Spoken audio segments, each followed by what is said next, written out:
ഓരോ ധ്യാനവും നമ്മുടെ ദൈവാനുഭവത്തിൻ്റെ ലെവല് വർദ്ധിക്കുന്നതിന് വേണ്ടി വേണം എൻ്റെ സഹോദരങ്ങൾ ആ ധ്യാനത്തെ സമീപിക്കാൻ. ഓരോ ധ്യാനവും ഉടമ്പടി പുതിയ കാലത്തെ ഒരു ദൈവിക പ്രാർത്ഥനാ പദ്ധതിയാണ്. ഈ പുതിയ കാലത്തെ പ്രാർത്ഥനാ പദ്ധതികൾ നമ്മളെ സംബന്ധിച്ചിടത്തോളം ഇപ്പോൾ വളരെ ആഹ്ലാദവും ആത്മവിശ്വാസവും ഉണ്ട്. എന്തുകൊണ്ടാണ് ആഹ്ലാദവും ആത്മവിശ്വാസവും എന്ന് അച്ഛൻ പറയണത്? ജീവിതത്തിൻ്റെ മൽപ്പിടുത്തങ്ങളിൽ വിവിധ മേഖലയിൽ വിവിധ തരത്തിലുള്ള മൽപ്പിടുത്തങ്ങളില്ലേ നമുക്കുണ്ടത്. അങ്ങനെ എല്ലാ തലങ്ങളിലും എല്ലാ മേഖലകളിലും ജീവിതവുമായിട്ട് ഏറ്റുമുട്ടുന്നവർക്ക്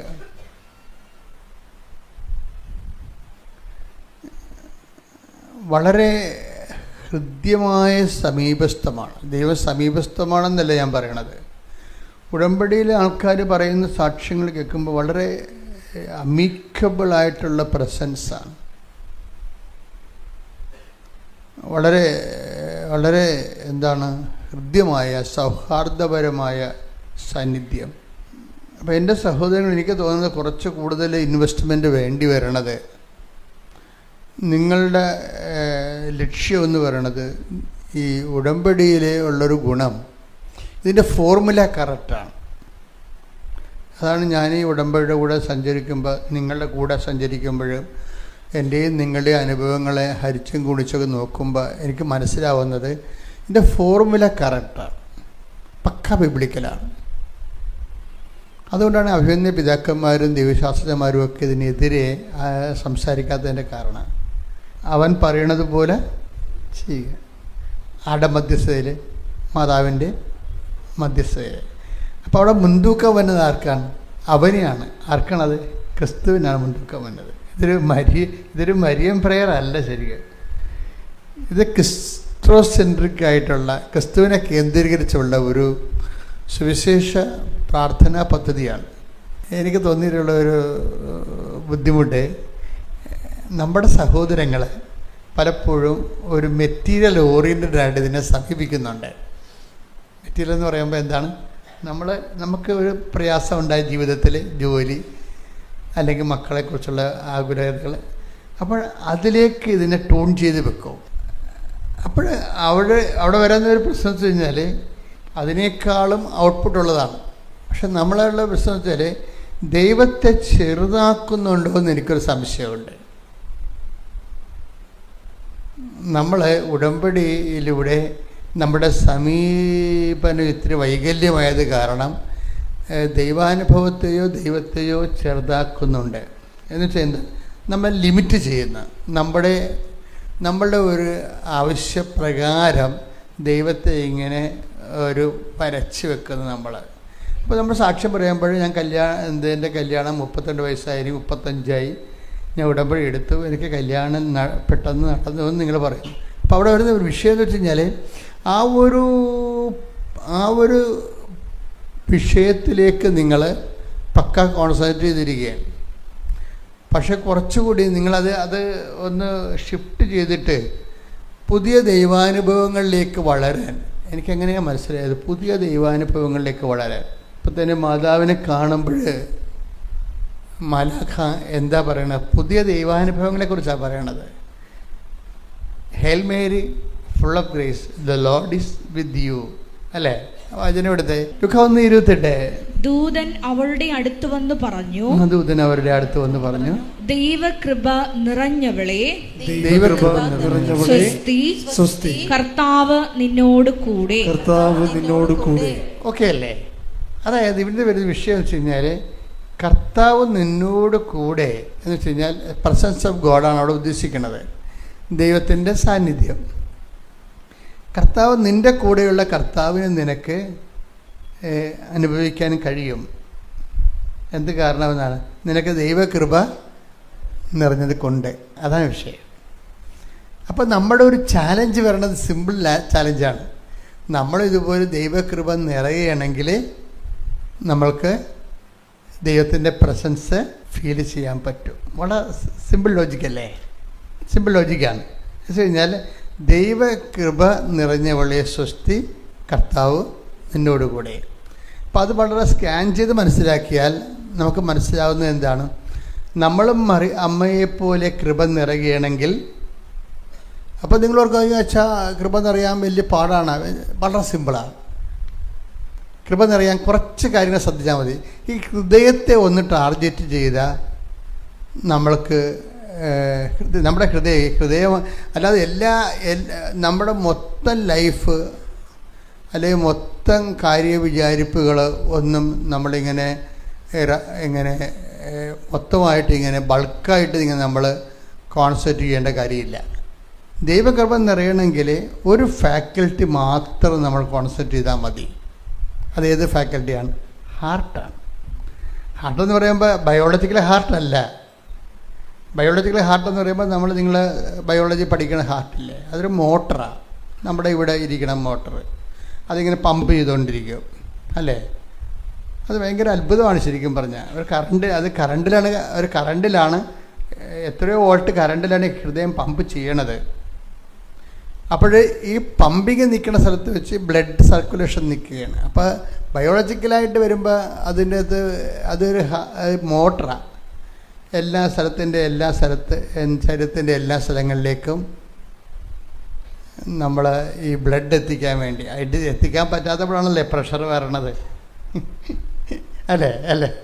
ശരീരത്തിൻ്റെ എല്ലാ സ്ഥലങ്ങളിലേക്കും ബ്ലഡ് എത്തിക്കാൻ പറ്റാതെ വരുമ്പോഴാണ് ചില ആൾക്കാരുടെ കാലൊക്കെ ഇരിക്കണേണ്ടല്ലേ, കറുത്ത് ചൊറിഞ്ഞൊക്കെ ഇരിക്കും. കാര്യം അവിടെ വന്നിട്ട് തിരിച്ച് പോകണില്ല ബ്ലഡ് മേലോട്ട്. അപ്പം അത് ഒരു മോട്ടോർ പമ്പിങ് ആണ് സംഭവം. അപ്പോൾ അതുകൊണ്ട് വൈദ്യശാസ്ത്രത്തിന് അതിൻ്റെ കുറേ പ്രൊസീജിയേഴ്സ് ഉണ്ട്.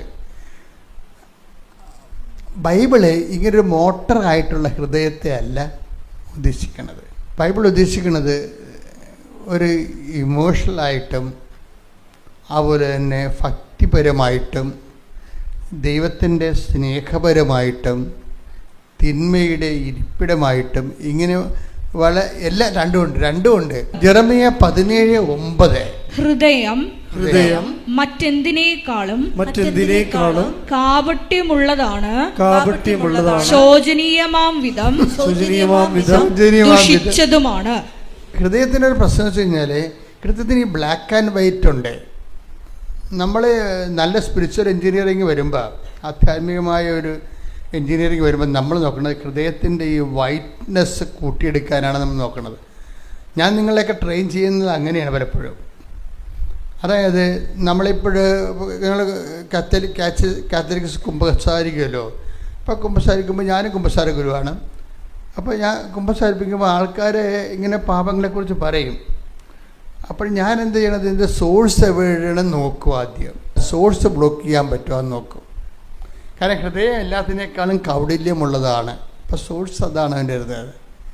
അപ്പോൾ ഞാനെപ്പോഴും ചെയ്യണമെന്ന് വെച്ച് കഴിഞ്ഞാൽ ഇവർ കമ്മിറ്റഡ് ആയിട്ടുള്ള കാര്യങ്ങളല്ല പറയണത്. അപ്പം ഞാനതിനെ അഡ്രസ്സ് ചെയ്യത്തില്ല. പലപ്പോഴും പാപത്തിനെ ഡയറക്റ്റ് അഡ്രസ്സ് ചെയ്യത്തില്ല. അതിൻ്റെ കാരണം വെച്ചാൽ പനിയെന്ന് പറഞ്ഞത് എന്താ ഒരു രോഗമല്ലല്ലോ അല്ലേ. പനിയെന്ന് പറഞ്ഞ ഒരു രോഗമല്ലേ, ഏതോ രോഗത്തിൻ്റെ ഒരു കാരണമാണ്. ഇപ്പം നിങ്ങൾ പറയുന്നത് പനിയാണ്, തലവേദന, പനി എന്നൊക്കെയാണ് കുമ്പസാരക്കുട്ടി പറയണത്. ആത്മാവിന് പനിയാണ്, ആത്മാവിന് തലവേദനയാണ്.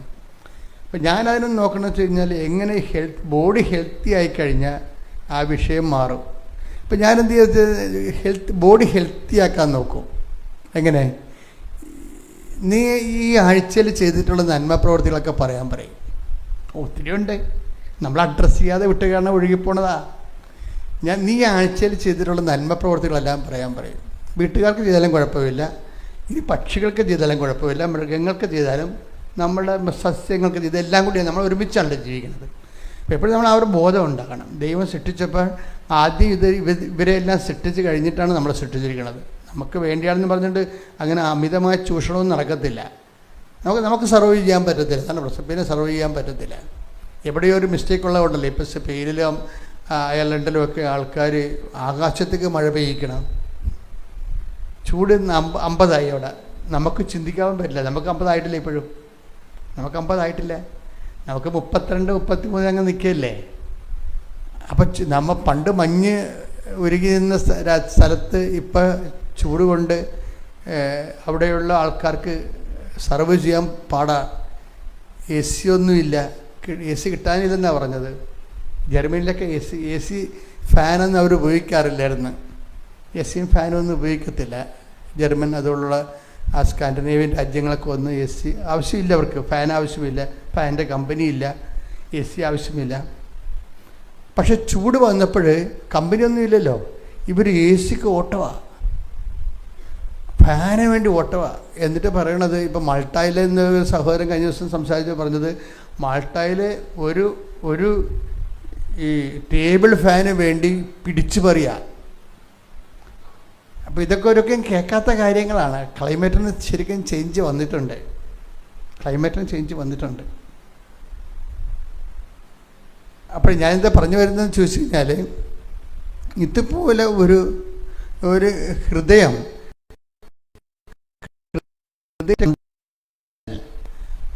നമ്മൾക്ക് നിലവാരമുള്ള ദൈവാനുഭവത്തിലേക്ക് വരാൻ പറ്റും. അപ്പം ഞാൻ ചോദിക്കുന്ന ആൾക്കാരോട് ചോദിക്കും, നീ ഈ ആഴ്ചയിൽ എന്തെല്ലാം നന്മകളാണ് ചെയ്തതെന്ന് പറയും. നമ്മളെ അതായത് നന്മകൾ അപ്പോൾ അവർ ഒത്തിരി കാര്യങ്ങൾ ചെയ്ത് കാണും. മാളവിക പത്തനംതിട്ട അവരുടെ പേര്, അവരുടെ ഹസ്ബൻഡ് പേര് പ്രശാന്ത് എന്നാണ്. അപ്പോൾ ഇതൊരു കേസ് സ്റ്റഡിയാണ്. അപ്പോൾ മാളവിക ഉടമ്പടിക്ക് ശേഷവും ഉടമ്പടിക്ക് മുമ്പുമുള്ള അവരുടെ ജീവിതം പറയുന്നുണ്ട്. അത് കേൾക്കാൻ രസമാണ്. അവർ ക്യാഷ്വലായിട്ട് ഇങ്ങനെ പറഞ്ഞു പോവുകയാണെങ്കിൽ ഞാൻ വളരെ ശ്രദ്ധിച്ചത് അവിടെ പറയുന്നത്, ഞാൻ ഉടമ്പടിക്ക് മുമ്പ് ഒരു മനുഷ്യനെ മുഖത്ത് നോക്കത്തില്ലായിരുന്നു. റോഡിൽ കൂടി പോയാൽ ഞാൻ എൻ്റെ കാര്യം കടയിൽ പോയാൽ സാധനം മേടിച്ച് പെട്ടെന്ന് നോക്കി ഞാൻ എൻ്റെ വീട്ടിൽ പോകും. ഇപ്പം അങ്ങനെയല്ല, ഞാൻ എല്ലാവരെയും ശ്രദ്ധിക്കാം. ഒരാളുടെ ചേഞ്ചിങ് വേണ്ട, ഇപ്പം ഞാൻ എല്ലാവരെയും ശ്രദ്ധിക്കാം. എന്തിനാണ് ശ്രദ്ധിക്കണത്? എന്നിട്ട് അവർക്ക് ഈശോനെ കൊണ്ട് എന്തെങ്കിലും പ്രയോജനം ഉണ്ടാകുന്ന നോക്കും. ത്രൂ മീ എന്നെക്കൊണ്ട് അവർക്ക് ഈശോയ്ക്ക് എന്തെങ്കിലും പ്രയോജനം ഉണ്ടാകാൻ ഞാൻ നോക്കും. ഞാൻ എന്തെങ്കിലും ഒരു അവശത കണ്ടാൽ ഞാൻ അവരോട് ചെന്ന് ചോദിക്കും, എന്താണ് വിഷയം, എന്താണ് വിഷമിച്ചിരിക്കണത് എന്നൊക്കെ അപ്പോൾ ഒരാളിങ്ങനെ ചേഞ്ച് ചെയ്യണ കണ്ടില്ലേ? ഇതാണ് ഞാൻ പറഞ്ഞത്, ഇതിൻ്റെ വൈറ്റ്നെസ് ഇങ്ങനെ കൂട്ടിക്കൊണ്ട് വരണം. ശരിക്കും ഉടമ്പടി അതാണ് ചെയ്യേണ്ടത്. ഉടമ്പടി വളരെ നല്ല പക്ക ട്രീറ്റ്മെൻറ്റാണ്. ഈ മനുഷ്യന്മാരുടെ ഉള്ളിൽ വൈറ്റും ഉണ്ട് ബ്ലാക്കും ഉണ്ട്. ഇപ്പോൾ ബ്ലാക്ക് ഉണ്ടെന്ന് പറഞ്ഞല്ലേ, ജെറമിയ 17:9 പറഞ്ഞില്ലേ, എന്താണ്? ഹൃദയം എല്ലാത്തിനേക്കാൾ കൗടില്യമാണ് എന്ന് പറഞ്ഞ് നമ്മൾ ഹൃദയം കൗടില്യമാണ്, നമ്മുടെ ഫെയ്റ്റാണ്, വിദ്യയാണെന്ന് പറഞ്ഞിരിക്കേണ്ട കാര്യമില്ല.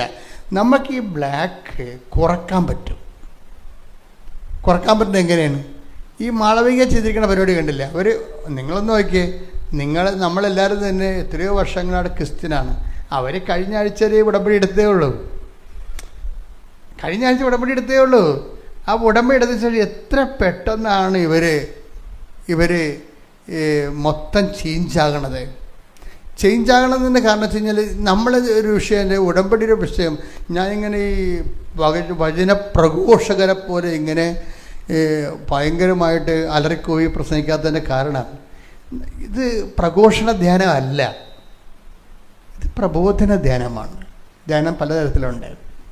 കൺവെൻഷനിലൊക്കെ കാണുന്നത് എന്താണ്? പ്രഘോഷണ ധ്യാനങ്ങളാണ്.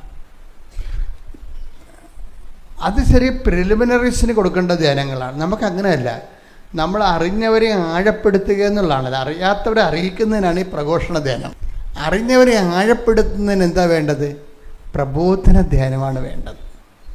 അപ്പം ഞാൻ ആ പ്രബോധന ധ്യാനത്തിൻ്റെ പ്രത്യേകത എന്താണ്? അതിങ്ങനെ ഓരോ സബ്ജക്റ്റ് വൈസ് അത് എന്താണ്, എങ്ങനെയാണ്, എന്താണ് ചെയ്യേണ്ടത്, ഇങ്ങനെ അതിൻ്റെ ഒരു നോഹൗ ജ്ഞാനസൂത്രം, അതിൻ്റെ ഒരു എൻജിനീയറിങ് പറഞ്ഞു കൊടുക്കും. അപ്പോൾ പറഞ്ഞു കൊടുക്കുമ്പോൾ നമ്മൾ കുറച്ച് മോഡൽസിന് എടുക്കും. ഇപ്പോൾ മാളവിക ഒരു മോഡലാണ്. മാളവിക എന്തുകൊണ്ടാണ് മോഡലാണെന്ന് വെച്ച് കഴിഞ്ഞാൽ അവരൊരു ഫ്രഷ് ഹാൻഡാണ്. അതാണ് വിഷയം. ക്രിസ്ത്യാനിറ്റിയിലെ അവരൊരു ഫ്രഷ് ഹാൻഡാണ്. അവർ ഫ്രഷ് ഹാൻഡായിട്ട് അപ്പോൾ നമ്മൾ ചിന്തിക്കേണ്ടത്, ബൈബിൾ ഇവർ സ്വീകരിച്ചു കഴിഞ്ഞപ്പോൾ അവരെ ജ്ഞാനസ്ഥാനപ്പെടുത്തുകയൊന്നുമില്ല, മതം മാറ്റുകയൊന്നുമില്ല. നമ്മളെ ഉദ്ദേശം എന്താണ്? ക്രിസ്തുവിനെ വ്യക്തികളെ സ്വീകരിക്കണം. അതാണ് വിഷയം. അതാണ് ക്രിസ്തുവിനെ വ്യക്തികളെ സ്വീകരിക്കണം. അതിന് എന്ത് കാഷ്വാലിറ്റി വന്നാലും ഞാൻ അതിനെ ഫേസ് ചെയ്യും. കാര്യം നിലപാടിൻ്റെ പ്രശ്നമാണ്. അതായത് ക്രിസ്തുവിനെ എല്ലാ വ്യക്തികളും സ്വീകരിക്കണം.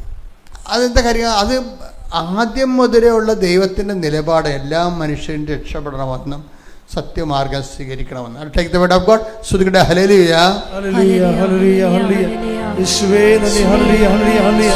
യേശുവേ ആരാധന, ആരാധന, ആരാധന. യേശുവേ നന്ദി, മഹത്വം, ഹല്ലേലൂയ, ഹല്ലേലൂയ. 1 തിമോത്തിയോസ് 2:4. അതായത് ഈ വചനം ശ്രദ്ധിക്കണം. അതായത് 1 തിമോത്തിയോസ് 2:4. എല്ലാവരും രക്ഷിക്കപ്പെടണമെന്നും ഒന്ന് പറഞ്ഞ് എല്ലാവരും രക്ഷിക്കപ്പെടണമെന്നും സത്യം അറിയണമെന്നുമാണ് സത്യം അറിയണമെന്നുമാണ് അവിടുന്ന് ആഗ്രഹിക്കുന്നത്. അപ്പൊ എന്താ സത്യം അറിയണം എന്ന് പറയുമ്പോൾ ആരെ? സത്യം എന്ന് പറയുന്നത് ഐ ആം ദ ട്രൂത്ത് അല്ലേ? ഈശോയാണ്. ലോകത്ത് അങ്ങനെ ആരും പറഞ്ഞിട്ടില്ല. ഇപ്പൊ എന്താ? Take the word of God, I am the truth. ശ്രുതിക്കട്ടെ hallelujah, hallelujah, hallelujah, hallelujah, hallelujah, hallelujah, hallelujah. യേശുവേ ആരാധന, ആരാധന, ആരാധന. സ്വരത്തില് സന്തോഷത്തോടെ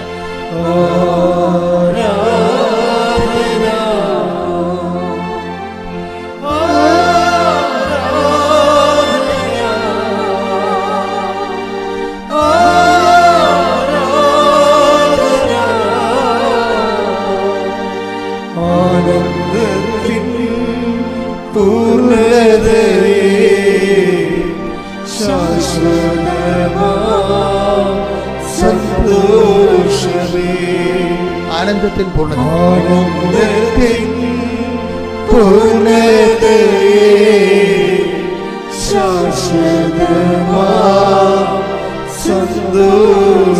ആരാധന.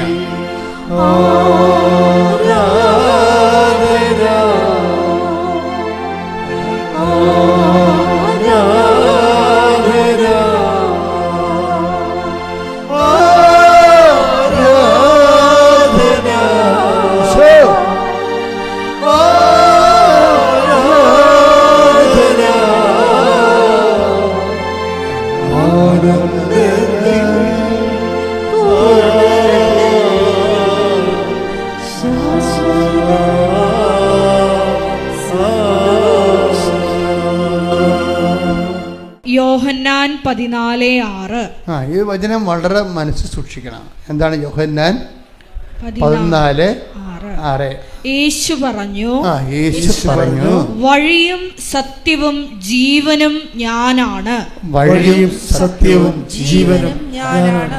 എന്നിലൂടെയല്ലാതെ ആരും പിതാവിന്റെ അടുക്കിലേക്ക് വരുന്നില്ല. ആരും പിതാവിന്റെ hallelujah, hallelujah, hallelujah, hallelujah.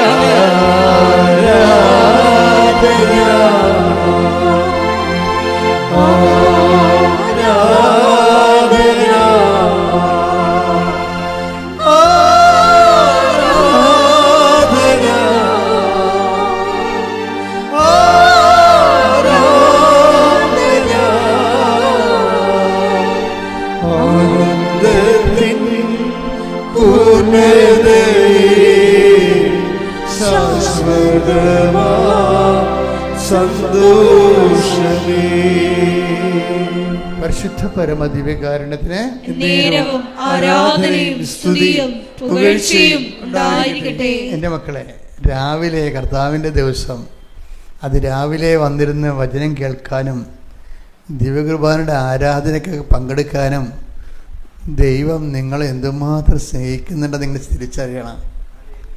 Hallelujah. ഇത് വലിയൊരു അനുഗ്രഹം. നമ്മുടെ എല്ലാ പ്രശ്നങ്ങളും തീരുകയാണ്. എന്താ കാര്യം? എല്ലാ പ്രശ്നങ്ങളും തീരുകയാണ്.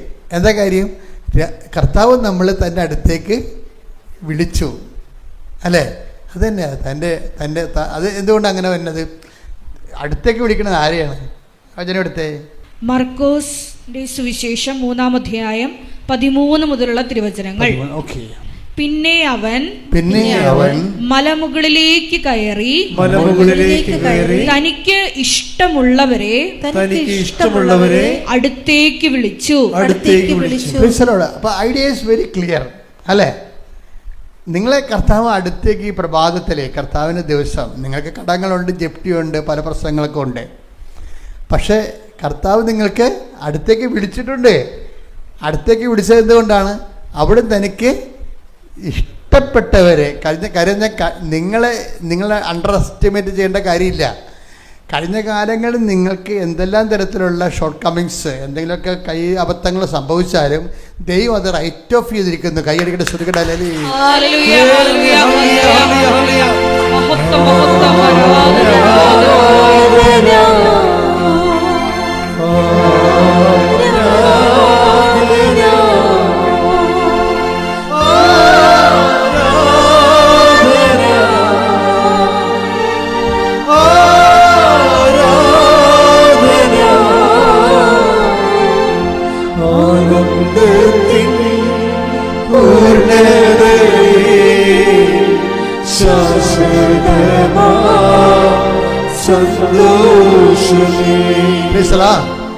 അപ്പോൾ കഴിഞ്ഞ കാലങ്ങളിൽ എന്തെങ്കിലും ഷോർട്ട് കമ്മിങ്സ്, എന്തെങ്കിലും കൈബദ്ധങ്ങൾ, പാപകരമായ സാഹചര്യം ഉണ്ടെങ്കിൽ നിങ്ങൾ ഓർക്കുക.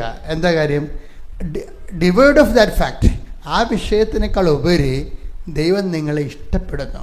അതുകൊണ്ടാണ് നിങ്ങളെ അടുത്തേക്ക് വിളിച്ചിരിക്കുന്നത്. അടുത്തേക്ക് വിളിച്ചതിന് അർത്ഥം എന്താണ്? കഴിഞ്ഞ കാല പാപങ്ങളെ ദൈവം റൈറ്റ് ഓഫ് ചെയ്തു എന്നതിന് അർത്ഥം എന്താണ്? എഴുതി തള്ളിയെന്ന്. കൈയടിച്ച് ശ്രദ്ധിക്കട്ടെ. ഹല്ലേലൂയ.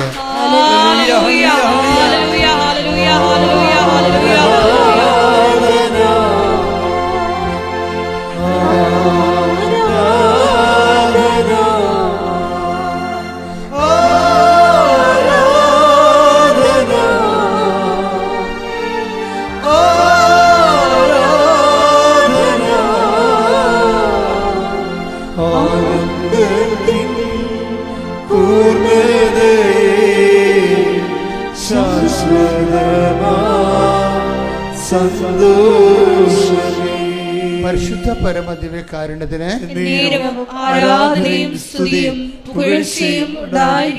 കർത്താവിനെ ആരാധിക്കാനും കർത്താവിൻ്റെ വചനങ്ങൾ കേൾക്കാനും അതിരാവിലെ, നിങ്ങൾ തന്നെ വെളുപ്പിനും 3 മണിക്ക് എഴുന്നേറ്റ് പോകുന്നവരുണ്ട് വീട്ടിൽ നിന്ന് അല്ലേ? അതിരാവിലെ വെളുപ്പിന് എഴുന്നേറ്റ് പോരുകയാണ്. അത് ഒരു വലിയൊരു അഭിഷേക തലമാണ്. കാരണം നിങ്ങൾക്ക് എന്തെല്ലാം തടസ്സമുണ്ടെങ്കിലും കർത്താവ് നിങ്ങളെ കൈക്ക് പിടിച്ച് ഇവിടെ കൊണ്ടുവന്നു. നിങ്ങളുടെ കണ്ണീരിൻ്റെ കാലത്ത് നിങ്ങളുടെ കൈക്ക് പിടിച്ചിരിക്കുന്ന കർത്താവാണ്. കൈയടിച്ച് ശ്രദ്ധിക്കട്ടെ. അല്ലേ?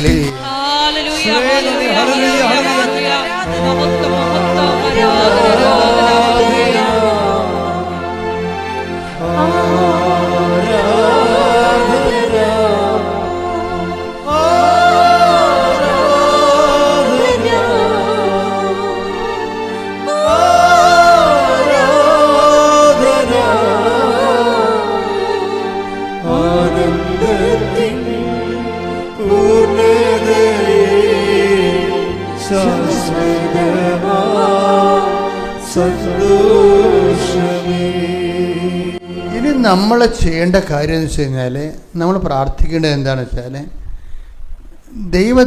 എനിക്ക് തോന്നിയിരിക്കുന്ന റിസ്ക് എന്ന് പറയണത്, നമ്മൾ ഭയങ്കര സമ്മർദ്ദങ്ങൾക്കല്ലേ ആൾക്കാർ ജീവിച്ചേക്കുക. സമ്മർദ്ദത്തിനടിപ്പെട്ടാണ് ജീവിക്കണത്.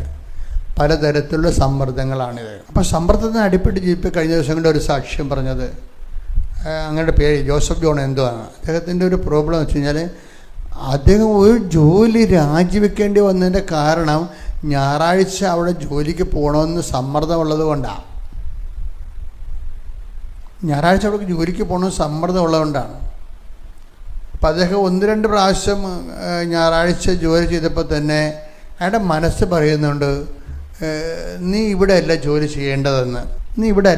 ചെയ്യേണ്ടത്. കാര്യം നമ്മളീ വിഷയം എന്ന് വെച്ചാൽ നമ്മളതിനെക്കുറിച്ച് സീരിയസ് ആയിട്ട് എടുക്കാത്തത് കൊണ്ടാണ്. നമ്മളെ കർത്താവ് ദൈവത്തിൻ്റെ ദിവസം പരിശുദ്ധമായി ആചരിക്കണമെന്ന് പറഞ്ഞിട്ട് അപ്പം ചിലയിടത്ത് പരിശുദ്ധമായി നമുക്ക് ആചരിക്കാൻ പറ്റണില്ലല്ലോ ചില ആൾക്കാർക്ക്, ഇല്ലേ?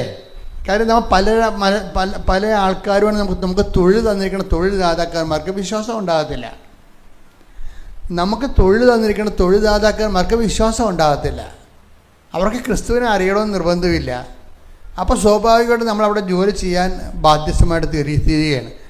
പക്ഷേ നമ്മൾ എന്തിനാണ് ഒരു പ്രാർത്ഥന വെച്ചിട്ട് പ്രാർത്ഥിക്കുന്നുണ്ട്. എന്താണ്? ഞങ്ങളെ പ്രലോഭനത്തിൽ ഉൾപ്പെടുത്തരുത്, ഇങ്ങനെയുള്ള ദൈവകൃപ നഷ്ടപ്പെടാൻ സാധ്യതയുള്ള സ്ഥലങ്ങളിലേക്ക് ഞാൻ കൊണ്ടുപോകരുത്. പക്ഷേ ആ പ്രാർത്ഥന നിങ്ങൾ ആത്മാർത്ഥമായിട്ട്, എൻ്റെ മക്കളെ ഒരു പ്രോബ്ലം ഉണ്ട്. പ്രാർത്ഥനയ്ക്കല്ല പ്രശ്നം, പ്രാർത്ഥനയുടെ ആത്മാർത്ഥതയ്ക്കാണ് പ്രശ്നം. പ്രാർത്ഥനയ്ക്ക് എന്താ പ്രാർത്ഥന ആൾക്കാർക്ക് വരുന്ന ഒരു അബദ്ധം എന്താണെന്ന് അറിയാമോ? നമ്മളൊരു 100 പോയിൻ്റ് പ്രാർത്ഥിച്ചെന്ന് വിചാരിച്ചോ, 100 പോയിൻ്റ് പ്രാർത്ഥിക്കുന്നു വിചാരിച്ചോ. അപ്പോൾ അതിൻ്റെ അകത്ത് പലപ്പോഴും വരണത് അത്രയും വോളിയത്തിൽ നമ്മൾ പ്രാർത്ഥിക്കുന്നുണ്ടെങ്കിലും നമുക്ക് അതിൻ്റെ അത്രയും പ്രാർത്ഥന ഹിയർ ചെയ്യുന്നില്ല. അതിൻ്റെ കാരണം പല പ്രാർത്ഥനകളുടെ പിന്നിലും ഈ ആത്മാർത്ഥത കുറവുണ്ട്. ഇപ്പം നമ്മളെ പ്രലോഭനത്തിൽ ഉൾപ്പെടുത്തരുത് നമ്മൾ പ്രാർത്ഥിക്കുകയും ചെയ്യുന്ന, ശരിക്കും പറഞ്ഞാൽ പ്രലോഭനത്തിൽ ഉൾപ്പെടാതെ ജീവിക്കാൻ നമ്മൾ ആഗ്രഹിക്കുന്നുമില്ല. അതാണൊരു പ്രശ്നം വരണത്. ഇപ്പം നമ്മൾ പ്രലോഭനത്തിൽ ഉൾപ്പെടുത്തരുത് നമ്മൾ പ്രാർത്ഥിക്കുന്നു, പക്ഷേ do you actually mean it? അതാണ് നീ അത് യഥാർത്ഥത്തിൽ ഉദ്ദേശിക്കുന്നുണ്ടോ പ്രലോഭനത്തിൽ ഉൾപ്പെടാതിരിക്കാൻ എന്ന് ചോദിക്കുമ്പോൾ നമുക്ക് അപ്പം തന്നെ ഒരു വൈബ്രേഷനാണ്. ശരിക്കും പറഞ്ഞില്ല, ശരിക്കും സ്കാൻ ചെയ്ത് കഴിഞ്ഞാൽ പ്രലോഭനത്തിൽ ഉൾപ്പെടുത്തരുതെന്ന് പ്രാർത്ഥിക്കുന്നുണ്ടെങ്കിലും അങ്ങനെ ഉൾപ്പെടാതെ ഇരുന്നിട്ട് എനിക്ക് ശരിക്കും ഉൾപ്പെടാതിരിക്കുമ്പോൾ നമുക്ക് നഷ്ടമാണ് വരണത് ഇല്ലേ? ഒരു കള്ളക്കണക്ക് എഴുതണം, അത് പ്രലോഭനമാണ്. കള്ളക്കണക്ക് എഴുതണം, അത് പ്രലോഭനമാണ്.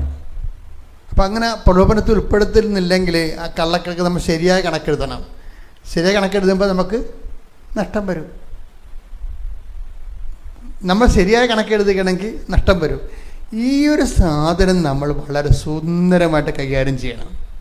കാര്യം ഈ നഷ്ടം സഹിച്ചും, അങ്ങനെ ഒരു വാക്കുണ്ട് വചനം 15-ാം സങ്കീർത്തനം 1 മുതലുള്ള തിരുവചനങ്ങൾ. കർത്താവേ, അങ്ങയുടെ കൂടാരത്തിൽ ആര് വസിക്കും? പറഞ്ഞേ. കർത്താവേ, അങ്ങയുടെ കൂടാരത്തിൽ ആര് വസിക്കും? അങ്ങയുടെ വിശുദ്ധഗിരിയിൽ ആര് വാസമുറപ്പിക്കും? അങ്ങയുടെ വിശുദ്ധഗിരിയിൽ ആര് വാസമുറപ്പിക്കും? നിഷ്കളങ്കനായി ജീവിക്കുകയും നീതി മാത്രം പ്രവർത്തിക്കുകയും ഹൃദയം തുറന്ന് സത്യം പറയുകയും ചെയ്യുന്നവൻ. പരദൂഷണം പറയുകയോ സ്നേഹിതനെ ദ്രോഹിക്കുകയോ അയൽക്കാരനെതിരെ അപവാദം പരത്തുകയോ ചെയ്യാത്തവൻ. ദുഷ്ടനെ പരിഹാസ്യനായി കരുതുകയും ദൈവഭക്തനോട് ആദരം കാണിക്കുകയും നഷ്ടം സഹിച്ചും പ്രതിജ്ഞ നിറവേറ്റുകയും ചെയ്യുന്നവൻ. കടത്തിന് പലിശ ഈടാക്കുകയോ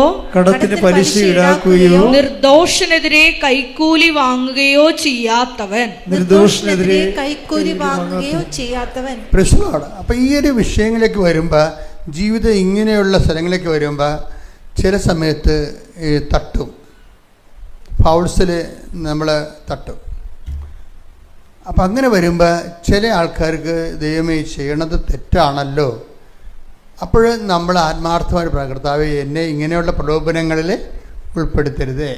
അതെന്താ പ്രശ്നം വെച്ച് കഴിഞ്ഞാൽ, നമ്മൾക്ക് ഒന്നെങ്കിൽ ദൈവം അല്ലെങ്കിൽ ഭൗതിക ആനുകൂല്യങ്ങൾ, ഇതിൻ്റെ ഇടയ്ക്കൊരു തിരഞ്ഞെടുപ്പ് വരുന്നതിനാണ് ഈ ടെംപ്റ്റേഷൻ, പ്രലോഭനം എന്ന് പറയണത്. ഒന്നെങ്കിൽ ദൈവം. ഇപ്പം നമ്മൾ ജീവിക്കുന്ന ജീവിതം എന്ന് പറയുന്നത് ഒരു അഡ്ജസ്റ്റ്മെൻറ്റ് ലൈഫാണ്. കുറച്ച് ദൈവവും കുറച്ച് കള്ളത്തരവും, കുറച്ച് കള്ളത്തരവും കുറച്ച് തട്ടിപ്പും വെട്ടിപ്പും ഒക്കെ ആയിട്ട് ഇങ്ങനെ അഡ്ജസ്റ്റ് ചെയ്താണ് ജീവിക്കുന്നത്. ഇങ്ങനെ അഡ്ജസ്റ്റ് ചെയ്ത് ജീവിക്കുമ്പോൾ ഉണ്ടാകുന്ന പ്രശ്നം വെച്ച് കഴിഞ്ഞാൽ, ഉടമ്പടിയിൽ അതിന് വലിയ സ്കോപ്പില്ല. അപ്പം നിങ്ങൾ ഓർക്കും, വെച്ചാൽ പിന്നെ എങ്ങനെ ജീവിക്കും? ഈ ലോകം മുഴുവൻ കള്ളത്തരമല്ല കാണിക്കണത്. അപ്പം നമ്മൾ ചേര തിന്നണമെന്ന് അട്ടി തിന്നു കഴിഞ്ഞാൽ നടുത്തോടാൻ തിന്നില്ലെങ്കിൽ നമ്മൾക്ക് ജീവിക്കാൻ പറ്റുമോ? അപ്പോൾ ആൾക്കാർ ചോദിക്കും. പക്ഷേ എന്ത് പ്രോബ്ലം വെച്ച് കഴിഞ്ഞാൽ, നമ്മൾ ഒരിക്കലും ഒരു ഡിസിഷൻ ഇങ്ങനെ എടുത്തിട്ട് പതുക്കെ നമ്മൾ കർത്താവിൻ്റെ അടുത്ത് ഇരിക്കുകയാണ്. ഇരുന്നിട്ട് പറഞ്ഞ്, കർത്താവ് ഇങ്ങനെ ഒരു ചതിക്കുഴി ചെന്ന് ചാടിയിരിക്കുകയാണ്, എന്നെ രക്ഷിക്കണം, എനിക്ക് വേറൊരു മാർഗമില്ല, എന്നെ സഹായിക്കണം.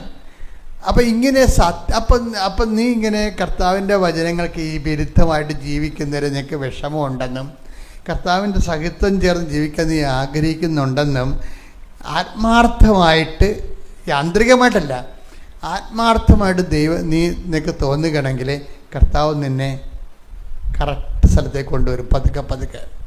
പിന്നെ എപ്പോഴും നമ്മൾ ശ്രദ്ധിക്കണം, ഈ മറ്റുള്ളവരുടെ കോമ്പറ്റീഷന്, നമ്മളുമായിട്ട് കോമ്പറ്റീഷനുള്ള ആൾക്കാരുണ്ടല്ലോ. കോമ്പറ്റീഷൻ ഒത്തിരി ഉണ്ടല്ലോ, ലോകത്ത് കോമ്പറ്റീഷൻ ഉണ്ടാവും. അപ്പോൾ കോമ്പറ്റീഷൻ ഉള്ളവർക്ക് ചിലപ്പോൾ ഒരു 10 ലക്ഷം രൂപ കള്ളത്തരം കാണിച്ച് 10 ലക്ഷം രൂപ കിട്ടിയാൽ നിനക്ക് നീ കോമ്പറ്റീഷൻ പങ്കെടുത്ത് അവനേക്കാൾ 11 ലക്ഷം രൂപ കിട്ടാനാണ് നമുക്ക് പ്രലോഭനം ഉണ്ടാകണത്, അല്ലേ?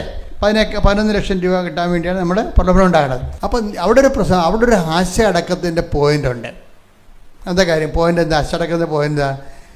നീ അങ്ങനെ കള്ളത്തരം കാണിച്ച് നിനക്ക് 11 ലക്ഷത്തെക്കാളും കള്ളത്തരം കാണിക്കാത്ത 2 ലക്ഷം മതിയെന്ന് നീ തൃപ്തിപ്പെടണം. അതാണ് വിഷയം ഇരിക്കുന്നത്. കള്ളത്തരം കാണിച്ച് നമുക്ക് കിട്ടുന്ന, സർക്കാരിനെ വെട്ടിച്ചും ടാക്സ് വെട്ടിച്ചും നിനക്ക് കിട്ടുന്ന 10 ലക്ഷത്തെക്കാളും ടാക്സ് വെട്ടിക്കാതെ നിനക്ക് കിട്ടുന്ന 2 ലക്ഷം കൊണ്ട് നീ തൃപ്തിപ്പെടണം. ഇതൊരു ഭയങ്കര സീരിയസ് വിഷയമാണ്. ഇവിടെയാണ് ക്രിസ്ത്യൻ ആകുന്ന ചാലഞ്ച് വരണതിൻ്റെ കാര്യം അതാണ്. വേറെ ആർക്കും ഈ നിയമങ്ങളൊന്നുമില്ലല്ലോ, ആർക്കും നിയമമില്ല, അവർക്ക് ഇഷ്ടമുള്ള പോലെ ചെയ്യാം. ക്രിസ്ത്യന് പറ്റത്തില്ല. എന്താ കാരണം വെച്ച് കഴിഞ്ഞാൽ അവനൊരു വിഷയം ഉണ്ടാകുന്നത്, ഇപ്പോഴത്തെ ഞാൻ തന്നെ 2004 ഡിസംബർ 7-ാം തീയതി ഇവിടെ ഇതുപോലെ ഈശോ ഉള്ളപ്പോൾ ആണ് അമ്മ ഇവിടെ പ്രത്യക്ഷപ്പെട്ടത്. ഇത് 10 കൊല്ലത്തോളം ഞാനിത് അനങ്ങാതെ നടന്നു. ഇത് എന്ത് ചെയ്യണമെന്ന് അറിയാൻ പാടില്ലാതെ ഈ മാതാവ് പ്രത്യക്ഷപ്പെട്ടെന്നൊക്കെ പറഞ്ഞു കഴിഞ്ഞാൽ, പണ്ട് കേരളത്തിലൊരു ബിഷപ്പിൻ്റെ അടുത്ത്, ഒരു പ്രായമായ ബിഷപ്പിൻ്റെ അടുത്ത് ഇവിടുത്തെ നമ്മുടെ കുറച്ച് സഹോദരങ്ങൾ, തങ്കച്ചായനും സണ്ണിയൊക്കെ ഉൾപ്പെടെ സഹോദരങ്ങൾ ബിഷപ്പിനെ ജവമാല റാലിക്ക് വിളിക്കാൻ ചെന്ന് പ്രായമായ ബിഷപ്പാണ്. അപ്പോൾ ചെന്നപ്പോൾ ഞങ്ങളെ മാതാവിൻ്റെ പ്രത്യക്ഷീകരണത്തോട് ബന്ധപ്പെട്ടിട്ടാണ് ഇങ്ങനെ ഈ റാലി ആരംഭിച്ചതെന്നൊക്കെ പറഞ്ഞു. അപ്പോൾ പിതാവ് ചോദിച്ച് ആർക്ക് പ്രത്യക്ഷപ്പെട്ടു? അത് ജോസഫത്തിന് പ്രത്യക്ഷപ്പെട്ടു. അപ്പോൾ ഉടനെ ബിഷപ്പ് ചോദിക്കണേ, ഇക്കാലത്ത് അങ്ങനെയൊക്കെ പറഞ്ഞ് ആരെങ്കിലും വിശ്വസിക്കുമെന്ന്. First response അതായിരുന്നേ. ആ പിതാവിന് അങ്ങനെ പറഞ്ഞൊരു കാര്യമില്ല, എനിക്കും അങ്ങനെ തോന്നിയത്. ഞാനിത് ജനങ്ങളോട് പറഞ്ഞാൽ ജനങ്ങളിത് വല്ല എന്തോ തരികിട ആളെ കൂട്ടാൻ വേണ്ടിയുള്ള എന്തോ തരികിട പരിപാടിയായിരിക്കും എന്ന് അതിനെ സഭയെന്നെ വെറുതെ വിടുക. കാര്യം ഇങ്ങനെ ആളെ കൂട്ടിക്കഴിഞ്ഞാൽ ഉള്ള പ്രശ്നം എന്താണ്? സഭയാണ് ഒന്നിൻ്റെ ഉത്തരവാദിത്വം, ഞാനല്ലല്ലോ. ഞാൻ സഭയിലൊരു എളിയ ശുശ്രൂഷകൻ മാത്രമല്ലേ. അപ്പോൾ കാത്തലിക് ചർച്ച് എന്ന് പറഞ്ഞാൽ വേൾഡ് വൈഡായിട്ടുള്ള കൃത്യമായിട്ട് കനലോയും മൊറ തിയോളജിയും ഒക്കെ ആയിട്ട് ബേസ്മെൻ്റ് ഉള്ള, വളരെ ചോദിക്കാനും പറയാനും തിരക്കാനും അന്വേഷിക്കാനും പഠിക്കാനും വിശദീകരിക്കാനും കൃത്യമായിട്ട് ആൾക്കാരെ നയിക്കാൻ വേണ്ടി ഉത്തരവാദിത്തമുള്ള ഒരു സഭയാണിത്. അപ്പോൾ ഇങ്ങനെ ഓരോരുത്തർക്കും അത് പ്രത്യക്ഷപ്പെട്ട് ഇത് പ്രത്യക്ഷപ്പെടുന്നു പറഞ്ഞാൽ അവർ ആളൊക്കെ അനുസരിച്ച് ചെയ്തുകളേ ഉള്ളൂ, സസ്പെൻഡ് ചെയ്തുകളെ, വേറെ പ്രശ്നമൊന്നുമില്ല. അതെനിക്കറിയാവുന്നതുകൊണ്ട് ഞാൻ നൂറ്റട നിന്ന് 10 കൊല്ലം പ്രാർത്ഥിച്ച്, അഖണ്ഡ ജപമാല ചൊല്ലി പ്രാർത്ഥിച്ച്, അഖണ്ഡ ജപമാല. പക്ഷെ എനിക്കറിയത്തില്ല. ഞാൻ അമ്മയോട് പറയും, അമ്മേ ഇത് ഞാൻ ജനങ്ങളോട് പറഞ്ഞ കാര്യം, ഞാൻ മാത്രമേ കണ്ടുള്ളൂ മാതാവിനെ, വേറെ ആരും കണ്ടില്ലല്ല. അപ്പോൾ ചോദിക്കുന്നവരൊക്കെ പറയണം, ഞാൻ സ്വകാര്യമായിട്ടൊക്കെ ഇത് നമ്മുടെ അച്ഛനോട് പറയുമ്പോൾ ജോസഫ് അച്ഛാ വേറെ ആരെങ്കിലും കണ്ടാന്ന് ചോദിക്കും. ഞാൻ വേറെ, അതാണ് അവർ ചോദിക്കണേ എനിക്ക്, ജോസഫ് അച്ഛാ വേറെ ആരെങ്കിലും കണ്ടായിരുന്ന എന്നിട്ട് ഇത് നിങ്ങൾക്ക് വല്ലതും തോന്നിയത് വല്ലതാണെന്നുള്ളതാണ് പ്രശ്നമേ. അതായത് ചോദിക്കണ അവിശ്വാസം തന്നെയാണ് അത് ശരിക്കും പറഞ്ഞാൽ. പക്ഷെ 10 കൊല്ലം കഴിഞ്ഞ് ഞാൻ വാടിപ്പെട്ടിയിൽ അമ്മയുടെ, അതായത് എനിക്ക് ഡോക്ടറേറ്റ് കിട്ടിയപ്പോൾ നന്ദി പറയാൻ വേണ്ടി മധുരയിൽ നിന്നാണ് കിട്ടിയത്. മധുര യൂണിവേഴ്സിറ്റി നേരെ അമ്മയുടെ ഏറ്റവും അടുത്തുള്ള സ്ഥലം വാടിപ്പെട്ടിയാണ്. അപ്പോൾ അവിടെ ചെന്നപ്പോഴാണ് എനിക്കകത്ത് കയറാൻ പറ്റാവുന്നത്. നീ ഇവിടെ കയറേണ്ട കാര്യമൊന്നുമില്ല, ഇവിടെ പ്രത്യക്ഷപ്പെട്ടതിനേക്കാളും വളരെ വ്യക്തമായിട്ട്, കാര്യം സമയ ഘടികാരമല്ലേ, നിസ്സാര കാര്യമാണോ? അതായത് സിൽവർ ഗ്രേ, ഇതുവരെക്കും പ്രത്യക്ഷപ്പെടാത്തൊരു കളറാണ് സിൽവർ ഗ്രേ. ലോകാവസാനത്തിൻ്റെയും കാലവർഷത്തിൻ്റെയും ഒക്കെ ദുരന്തത്തിൻ്റെ കളറാണ്. എന്നിട്ട് നടുക്ക് മാതാവിൻ്റെ നെഞ്ചത്ത് വിമലഹൃദയമൊന്നുമല്ല, ഈ വിമലഹൃദയമാണ് ഇവിടെ ഇപ്പോൾ പ്രതീക്ഷിച്ചിരിക്കുന്നത്. ഇത് എന്നല്ലെങ്കിൽ അത് യഥാർത്ഥത്തിൽ പ്രത്യക്ഷപ്പെട്ട ക്ലോക്ക, സമയഘടികാരമാണ്. അത് 10:08 സൂചി കാണിച്ചതാണ്. സഭ അത് എന്നെങ്കിലും പഠിച്ച് ആ പ്രത്യക്ഷീകരണത്തിൻ്റെ സത്യാവസ്ഥ സഭയ്ക്ക് ബോധ്യപ്പെട്ടാൽ മാത്രമേ നമുക്ക് നിയമപരമായിട്ട് മാതാവിൻ്റെ യഥാർത്ഥ പ്രതിഷ്ഠ വെക്കാൻ പറ്റത്തുള്ളൂ, ഇത് വിഷയക്കാൻ പറ്റത്തുള്ളൂ. പക്ഷേ എന്നിട്ട് ഞാനവിടെ അമ്മ പറഞ്ഞ പോലെ ഞാൻ വാടിപ്പെട്ടി കയറിയില്ല, പതുക്കെ എന്ന് പ്രാർത്ഥിച്ചിട്ട് സങ്കടപ്പെട്ട് പോകുന്നു. അപ്പോൾ നിങ്ങൾ ഓർത്ത് നോക്കണം, അവിടം വരെ ചെന്ന് 30 കിലോമീറ്റർ ഉണ്ട് മധുരയിൽ നിന്ന്. അവിടെ ചെന്നിട്ട് കയറാതെ പോകണം നോക്കിയപ്പോൾ നിങ്ങൾക്ക് അറിയാവില്ല. അപ്പോൾ എത്ര സീരിയസ് വിഷയം ഉണ്ടെന്നല്ല, സീരിയസ് വിഷയം എൻ്റെ മനസ്സിലേക്ക് തോന്നി. അത് സീരിയസ് ആണ് അമ്മ പറഞ്ഞത്, വിഷയം സീരിയസ് ആണെന്ന് പറഞ്ഞേ. എൻ്റെ കയ്യിൽ നിന്ന് വന്ന എനിക്ക് അമ്മ പറഞ്ഞത് ബോൾഡായിട്ട് പറയേണ്ടതായിരുന്നെന്നാണ് അമ്മയുടെ ഒരു മനസ്സിരിപ്പ്. എന്ത് വിഷയം ഇത് സത്യസന്ധമായ കാര്യമല്ലേ, അതിൻ്റെ എന്തെങ്കിലും പ്രശ്നങ്ങളുണ്ടെങ്കിൽ നീ അഭിമുഖീകരിക്കണം, നീ മുന്നോട്ട് പോകണമെന്നാണ്. അതാണ് അമ്മയുടെ മനസ്സിരിപ്പ്. പക്ഷെ അതുകൊണ്ടാണ് വാടിപ്പെട്ടി വന്നപ്പോൾ വളരെ കറക്റ്റ് ഡിസിപ്ലിനറി ആക്ഷൻ പോലെ എന്നെ ഗെറ്റ് ഔട്ട് അടിച്ചത്. പക്ഷേ എന്താ പറ്റിയത്, ഞാൻ 5 മിനിറ്റ് കഴിഞ്ഞപ്പോൾ തന്നെ ഒരു വലിയ പ്രത്യക്ഷ പ്രാർത്ഥന എൻ്റെ നാക്കിൽ വന്നത്, അമ്മ ആഗ്രഹിക്കുന്ന കൃപാവര പദ്ധതി കൃപാസനത്തിലും ഞങ്ങളുടെ കുടുംബത്തിലും നിറവേറാൻ ഇടയാക്കണമേ. കണ്ട എന്ത് കൊച്ചു പ്രാർത്ഥനയാണ് ദശവത്സരത്തിൻ്റെ. ദശവത്സര പ്രാർത്ഥന എന്താണ് ഈ പഞ്ചവത്സര പ്രാർത്ഥനയ്ക്ക് ആദ്യം പറഞ്ഞുകൊണ്ടിരുന്ന പേര്? എന്താ കാര്യം? 10 വർഷം കഴിഞ്ഞപ്പോഴാണ് അമ്മ ഈ പ്രാർത്ഥന നിന്നത്. അമ്മ ആഗ്രഹിക്കുന്ന ഒരു കൃപ അത് 6 മാസമേ ചെല്ലുള്ളൂ. 6 മാസം എന്ന് പറയുന്നത് രസമാണ്. ഇവിടെ അത്രയൊന്നും ആൾക്കാരൊന്നും വരത്തില്ലായിരുന്നു. ഇവിടെ 10 കൂടിപ്പോയാൽ ഒരു ആഴ്ച, ഒരു മാസം ഒരു പ്രാർത്ഥന ഉണ്ടാകത്തുള്ളൂ. അത് ആദ്യ ചൊവ്വാഴ്ചയാണ്. അതിന് 2,500 പേര് വരും. പക്ഷെ 10,000 പ്രാർത്ഥന അടിച്ചിരിക്കണത്. അപ്പം ഞാനിവിടുത്തെ ഒരു ബ്രദറിനോട് പറഞ്ഞു, നീ അവിടെ നമ്മുടെ മലയാറ്റൂർ പോയി, മലയാറ്റൂർ മലയുടെ താഴെ പോയി നിൽക്കുക, എന്നിട്ട് മലയിറങ്ങി പ്രാർത്ഥിച്ച് വരുന്ന ആൾക്കാരില്ലേ അവർക്കെല്ലാം പ്രാർത്ഥിക്കണമെന്ന് പറയാൻ വേണ്ടി കൊടുക്കാൻ പറഞ്ഞു. അപ്പം അത് ഈ കൊച്ചു പ്രാർത്ഥന അവർക്കെല്ലാം കൊടുക്കും. അമ്മയെ ആഗ്രഹിക്കുന്ന കൃപാവര പദ്ധതി.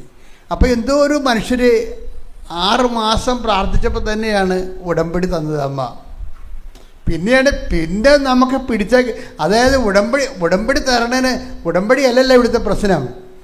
അതിനുശേഷം ഉടമ്പടി തരിക മാത്രമല്ല ചെയ്തത്, ആ ഉടമ്പടിയുടെ കൂടെ അവിടെ ഉടമ്പടിയെ സത്യസന്ധമായിട്ട് കാണുന്ന ആൾക്കാരുടെ കൂടെ അമ്മ പോവുകയാണ്. അതാണ് ഇപ്പോൾ നമ്മൾ കാണുന്നത്. കഴിഞ്ഞ ദിവസങ്ങളിൽ വേറൊരു സാക്ഷിയുണ്ട്. അതായത് സൂസൻ തിരുവല്ലയുടെ വിഷയം എന്ന് പറയണത്, സൂസൻ തിരുവല്ല ഗൾഫിലൊരു സ്ഥലത്ത് വർക്ക് ചെയ്ത് അവർക്ക് അവരുടെ ഭർത്താവും കുഞ്ഞുങ്ങളൊക്കെ ആയിട്ട് ആ ഒരു ശമ്പളത്തിൽ വർക്ക് ചെയ്യാൻ പറ്റണില്ല. അപ്പോൾ അവർ പെട്ടെന്ന് ഒരു സുപ്രഭാതത്തിൽ കുഞ്ഞ് കാശുരൂപം ആരോ കൊടുത്തു. അവർക്ക് കൃപാസന മാതാവിൻ്റെ കാശുരൂപം അവർക്ക് കൊടുത്തു. അപ്പോഴേ ഇവളിങ്ങനെ ഇത് ഷിഫ്റ്റ് ചെയ്യണമല്ലോ, ജോലി ഷിഫ്റ്റ് ചെയ്യണമല്ലോ എന്ന് ചിന്തിച്ചിട്ട്, ഷിഫ്റ്റ് ചെയ്യണോ, പോയാൽ ജോലി കിട്ടിയില്ലെങ്കിൽ പിന്നെ ഉള്ളത് കൂടി പോകില്ല, വെള്ളത്തിലാകും, എല്ലാം പട്ടിണിയാകുമല്ലോ. അപ്പോൾ അവർക്ക് തീരുമാനം എടുക്കാൻ പറ്റണില്ല. പറ്റാത്ത സമയത്ത് ആണ് ഈ അമ്മ കയറി വരണത് ഒരു കുഞ്ഞ് കാശുരൂപമായിട്ട്. ആ കാശുരൂപം കിട്ടിക്കഴിഞ്ഞപ്പോൾ അവർക്ക് പരിശുദ്ധാത്മാവ് അവർക്ക് കൊടുത്തത്, ഇനി നിൻ്റെ കാര്യമെല്ലാം സ്റ്റീർ ചെയ്യണത് കൃപാസന മാതാവായിരിക്കും.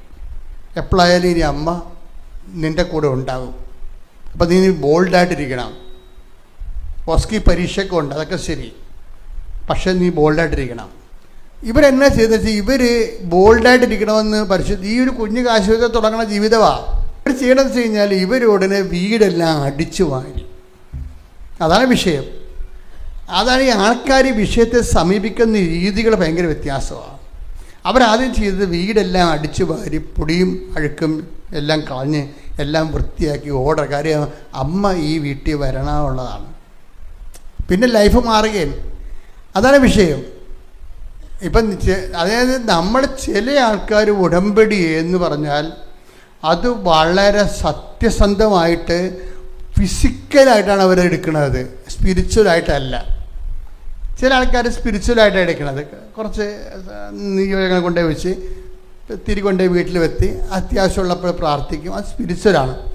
ചില ആൾക്കാർ ഫിസിക്കൽ കവനൻ്റാണ് എടുക്കുന്നത്. ഫിസിക്കൽ കവനൻ്റ് എന്ന് പറഞ്ഞാൽ അവർ ഈ വിഷയത്തെ മുഴുവൻ ടേക്കപ്പ് ചെയ്തിട്ട് ഡയറക്റ്റ് പരിശുദ്ധമ്മ വരുന്നത് പോലെ തന്നെ ലൈഫ് മൊത്തം അവർ വിശുദ്ധീകരിക്കും.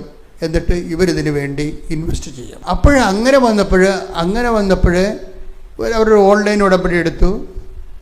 പിന്നീട് അവർ നാട്ടിൽ വന്ന് ഉടമ്പടി എടുത്തു. അവർ ബോൾഡായിട്ട് റിസൈൻ ചെയ്തു. അവിടെ അവരുടെ ജോലി റിസൈൻ ചെയ്തു. ജോലി റിസൈൻ ചെയ്യുമ്പോൾ എന്താ വെച്ച് കഴിഞ്ഞാൽ നമുക്കറിയാം, ഈ അമ്മ നമ്മുടെ ജീവിതത്തിൽ ഇടപെടാൻ നേരത്ത് നമുക്ക് അമിതമായ ആത്മവിശ്വാസം ഉണ്ടാവും. കാര്യം എന്താ, ഈ വിഷയമെല്ലാം സെറ്റ് ചെയ്യാൻ. ഇപ്പം കാര്യം ഇവിടെ നമ്മൾ OIT എഴുതിയാലും പിന്നെ ചില രാജ്യങ്ങളിൽ പോയിട്ട് ആ രാജ്യത്തിന് പരീക്ഷ എഴുതാനാണ് ഓസ്കി എക്സാം എന്ന് പറഞ്ഞത്.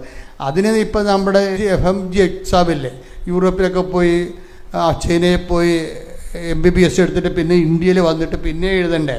അതിന് 12 പേരെ ജയിപ്പിക്കത്തുള്ളൂ. 100-ൽ 12 പേരെ അവർ ജയിപ്പിക്കത്തുള്ളൂ. ഓസ്കി എക്സാമിന് ഇതുപോലെ കട്ട് ഓഫ് ഉള്ളതാണ്. അപ്പം അതുകൊണ്ട് കിട്ടി പോയാൽ പോയി. പക്ഷെ അമ്മ ഇവളോട് പറയണത് നിനക്ക് കിട്ടും, ഞാൻ വാങ്ങിച്ചു തരുമെന്നാണ് പറയണത്. അത് ഭയങ്കര രസമാണ്. അമ്മയുടെ അധികാരമെന്ന് പറഞ്ഞാൽ നമുക്ക് ചിന്തിക്കാൻ പറ്റാത്ത അധികാരമാണ്. ഒന്നാമത് എന്താ അധികാരം എന്ന് വെച്ച് കഴിഞ്ഞാൽ, യേശുവിൻ്റെ മുമ്പ് പോലും അമ്മ ചോദിക്കുന്ന ചോദ്യം കണ്ടല്ലേ, ഈശോ നീ എന്താണ് ഞങ്ങളോട് ഇങ്ങനെ ചെയ്തത്? അങ്ങനെ ആർക്ക് ചോദിക്കാൻ പറ്റും? അതാണ് വിഷയം. ഈശോ നീ എന്താ ഞങ്ങളോട് ഇങ്ങനെ ചെയ്തത്? നീയും ഞാനും നിൻ്റെ അപ്പനും കൂടി എന്തുമാത്രം കഷ്ടപ്പെട്ടെന്നറിയോ നിന്നെ നോക്കി. ഇങ്ങനെ മുഖത്ത് നോക്കി കർത്താവിൻ്റെ മുഖത്ത് നോക്കി പരിഭവപ്പെടാനുള്ള അധികാരം ഉണ്ട് അവർക്ക്. ആ അധികാരത്തിലാണ് അവസാനം ഈ യോഹന്നാൻ ഈശോ കുരിശിൽ കിടക്കുമ്പോൾ യോഹന്നാനോട് പറയണത്, ബിഹോൾഡ് യുവർ മദർ. ഇനി വിശ്വാസികളുടെ മുഴുവൻ അമ്മയും ശുശ്രൂഷകളുടെ മുഴുവൻ അമ്മയും അമ്മയാണ്. അത് ഐഡൻറ്റിഫൈ ചെയ്ത് കൈയേൽപ്പിക്കുക. അത് ആ ഭാഗം വേണേൽ കട്ട് ചെയ്യാമായിരുന്നു.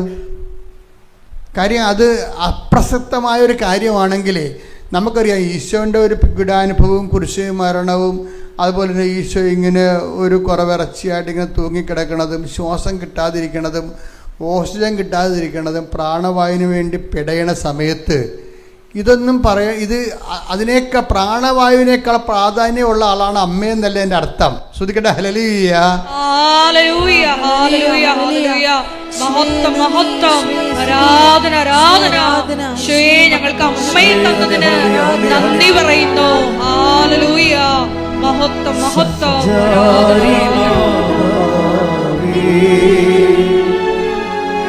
കൃപയുടെ കൂടാരമേ, വാഗ്ദാനം നേടണമേ, കൃപാസുതത്തിൻ്റെ അമ്മേ, സഞ്ചാരി മാതാവേ, കൃപയുടെ കൂടാരമേ. പരിശുദ്ധ പരമദിവ്യകാരുണ്യത്തിന് ആരാധനയും സ്തുതിയും പുകഴ്ചയും ഉണ്ടായിരിക്കട്ടെ. അപ്പൊ ഈ സൂസൻ ഇതിന് കൊടുക്കുന്ന ഒരു വെയിറ്റേജ് ഉണ്ട്, വല്ലാത്ത വെയിറ്റേജാണ്. ഇവരതിന് ശേഷം ഇവിടുന്ന് ഗൾഫിൽ നിന്ന് ജോലി രാജിവെച്ചിട്ട് നേരെ ന്യൂസിലൻഡിലോട്ട് പോകും. ന്യൂസിലൻഡ് എക്സാം അവിടെ ചെന്നിട്ട് എഴുതുകയാണ്. അപ്പോൾ ഈ രാജിവെച്ചിട്ട് ഈ കുടുംബം മൊത്തമാണ് പോയിരിക്കണം എന്ന് ഓർക്കണം. ഭർത്താവും ഭാര്യയും 2 കുഞ്ഞുങ്ങളും പോയിരിക്കുകയാണ്. ജോലിയുണ്ടാ? ജോലിയില്ല. ജോലി അമ്മ തരുമെന്നുള്ള ഒറ്റ ഉറപ്പിൽ പോയിരിക്കുകയാണ്. അവിടെ ഉറപ്പെന്ന് പറഞ്ഞു കഴിഞ്ഞാൽ ഇവിടെ ന്യൂസിലൻഡിലൊരു പള്ളിയിൽ പോയി കുർബാന കൂടും.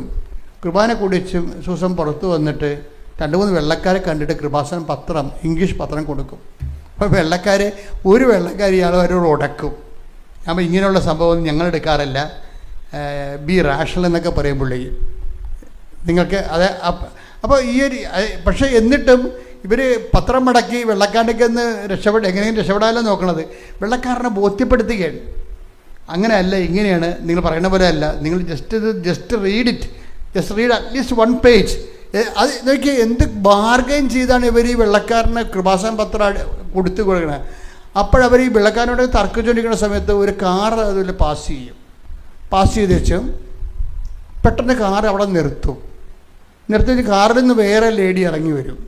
ലേഡി ഇറങ്ങിയെന്ന് വെച്ചും ഈ വെള്ളക്കാരന് പറയും, ഇത് കേരളത്തിലേതാണ്, മാതാവ് പ്രത്യക്ഷപ്പെട്ട സ്ഥലമാണ്, നിങ്ങളുടെ ഈ പത്രം മാത്രം നിങ്ങളുടെ കയ്യിരുന്നാൽ മതി, നിങ്ങൾ രക്ഷപ്പെടുമെന്ന് പറയും. ഉടനെ വെള്ളക്കാരൻ ഇത് മേടിക്കും, കാറ് പാസ് ചെയ്ത് പോവുകയും ചെയ്യും. അമ്മ ഇങ്ങനെ കുറേ പരിപാടി ചെയ്യുന്നുണ്ട്. അതെന്ന് വെച്ച് കഴിഞ്ഞാൽ നമ്മൾ സത്യസന്ധരാണെന്ന് എങ്ങനെ എൻ്റെ മക്കളെ, ഞാൻ നിങ്ങളോട് വളരെ വിനയത്തോടെയും എന്നാൽ ശാസനാപൂർവവും എനിക്ക് പറയാനുള്ള ഒരു അപേക്ഷ എന്ന് പറയുന്നത്, നിങ്ങൾ ഈ വിഷയത്തിൽ കുറച്ച് സത്യസന്ധത കാണിക്കണം. സത്യസന്ധത വെച്ച് കഴിഞ്ഞാൽ ഇപ്പോൾ ഇവരൊക്കെ കാണിക്കുന്നില്ലേ, ഇവർ ഫിസിക്കൽ ഉടമ്പടിക്കാരാണ്. അവരതുമായിട്ട് ഒരു യുദ്ധത്തിന് ഇറങ്ങിയ കൃപാസനം പത്രമായിട്ട് അവർ യുദ്ധത്തിന് ഇറങ്ങിയിരിക്കുകയാണ്. ആളുടെ മേൽ സാധനം പറഞ്ഞവരെ കൊടുത്തിരിക്കുക. അത് അവർ പ്രേക്ഷിത പ്രവർത്തനമാണ്. അപ്പോൾ ഓസ്കി പരീക്ഷയുടെ ദിവസമായപ്പോൾ ഇത്തിരി പേടിയുണ്ട് ഉള്ളിൽ.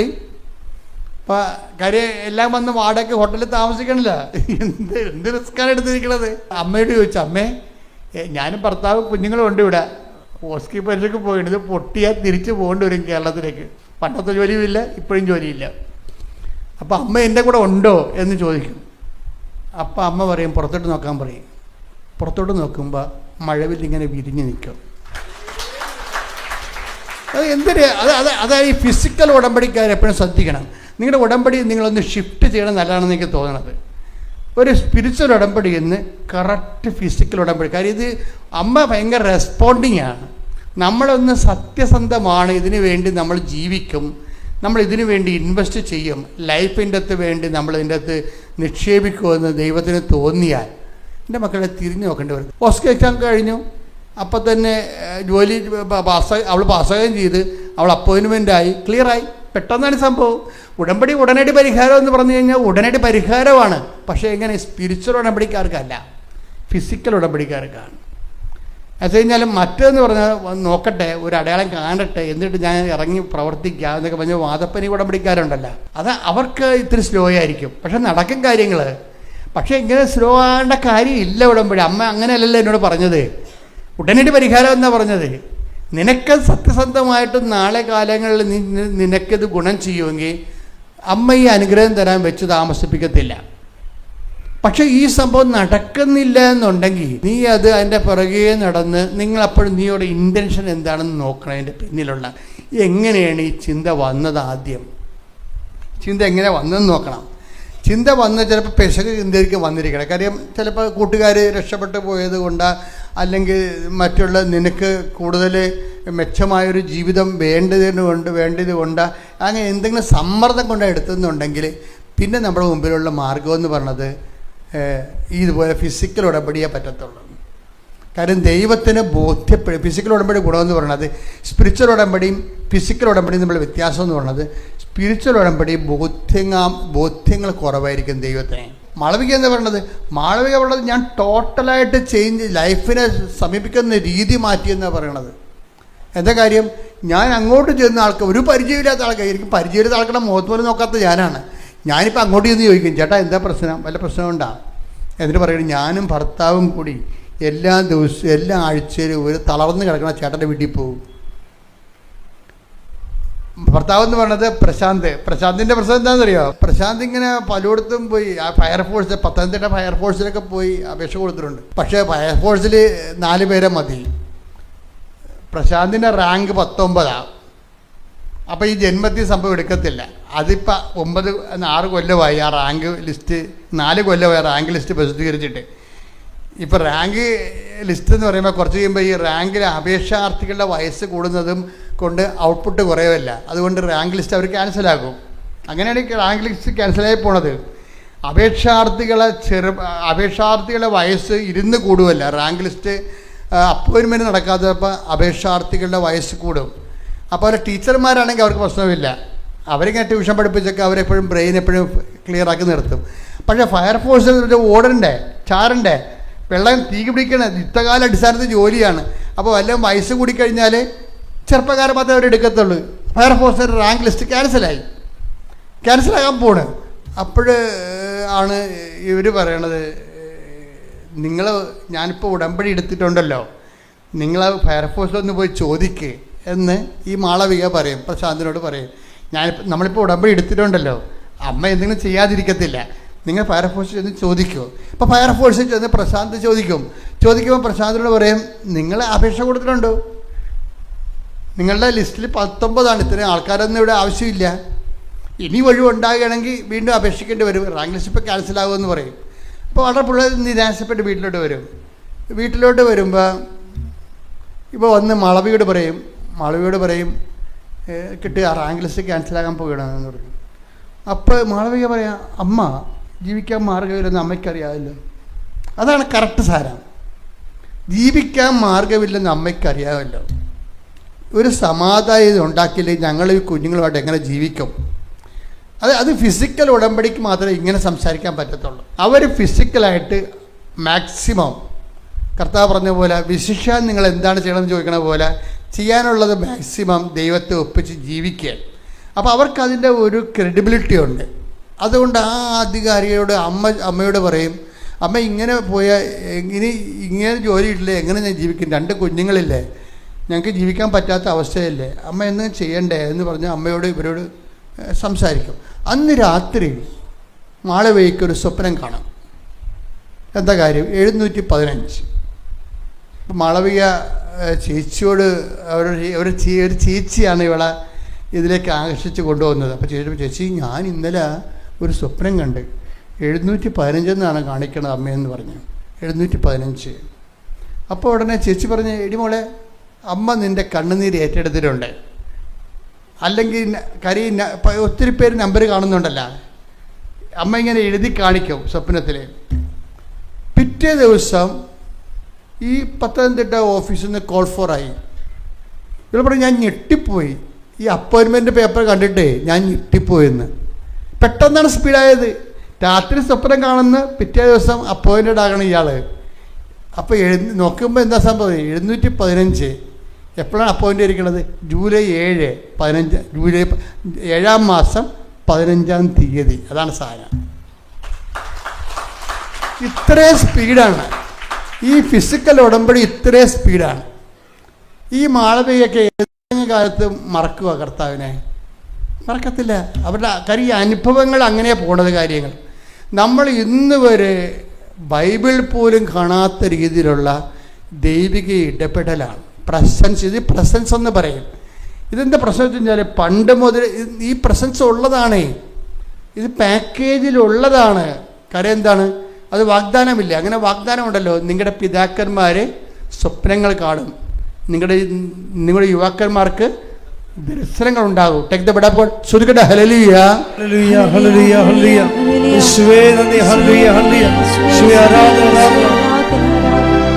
ജോയേൽ 2:28 അന്ന് ഇങ്ങനെ സംഭവിക്കും, എല്ലാവരുടെയും മേൽ എന്റെ ആത്മാവിനെ ഞാൻ വർഷിക്കും. ഇതാണ് വിഷയം. എന്താ പറഞ്ഞിരിക്കണത്? ഒന്ന് പറഞ്ഞ എല്ലാവരുടെയും മേൽ. അതാണ് ഈ മാളവിക കാര്യത്തുണ്ട് ഇപ്പോഴ്. അതാണ് വിഷയം. എല്ലാവരുടെയും മേൽ ക്രൈസ്തവനെ ഹോണർ ചെയ്യുന്ന, ക്രിസ്തുവിനെ രക്ഷകനായി കാണുന്ന എല്ലാവരുടെയും മേൽ അത് ഞാൻ എൻ്റെ ആത്മാവിനെ അയക്കും. പിന്നെ എന്താ പറയണത്? നിങ്ങളുടെ പുത്രന്മാരും പുത്രിമാരും പ്രവചിക്കും. നിങ്ങളുടെ പുത്രന്മാരും പുത്രിമാരും പ്രവചിക്കും. നിങ്ങളുടെ വൃദ്ധന്മാർ സ്വപ്നങ്ങൾ കാണും. നിങ്ങളുടെ വൃദ്ധന്മാർ സ്വപ്നങ്ങൾ കാണും. യുവാക്കൾക്ക് ദർശനങ്ങൾ ഉണ്ടാകും. അപ്പൊ ഇത് ഉടമ്പടി വരണത് എങ്ങനെയാണെന്ന് അറിയാം. ഉടമ്പടി രണ്ടും കൂടി ഒരുമിച്ചാ വരുന്നത്. സ്വപ്നവും ദർശനം കൂടിയാ വരുന്നത്. സ്വപ്നവും ദർശനം കൂടിയാ വരുന്നത്. ഈ ആഴ്ചയിൽ വേറെ ഒരു സാക്ഷ്യം ഉണ്ടായി.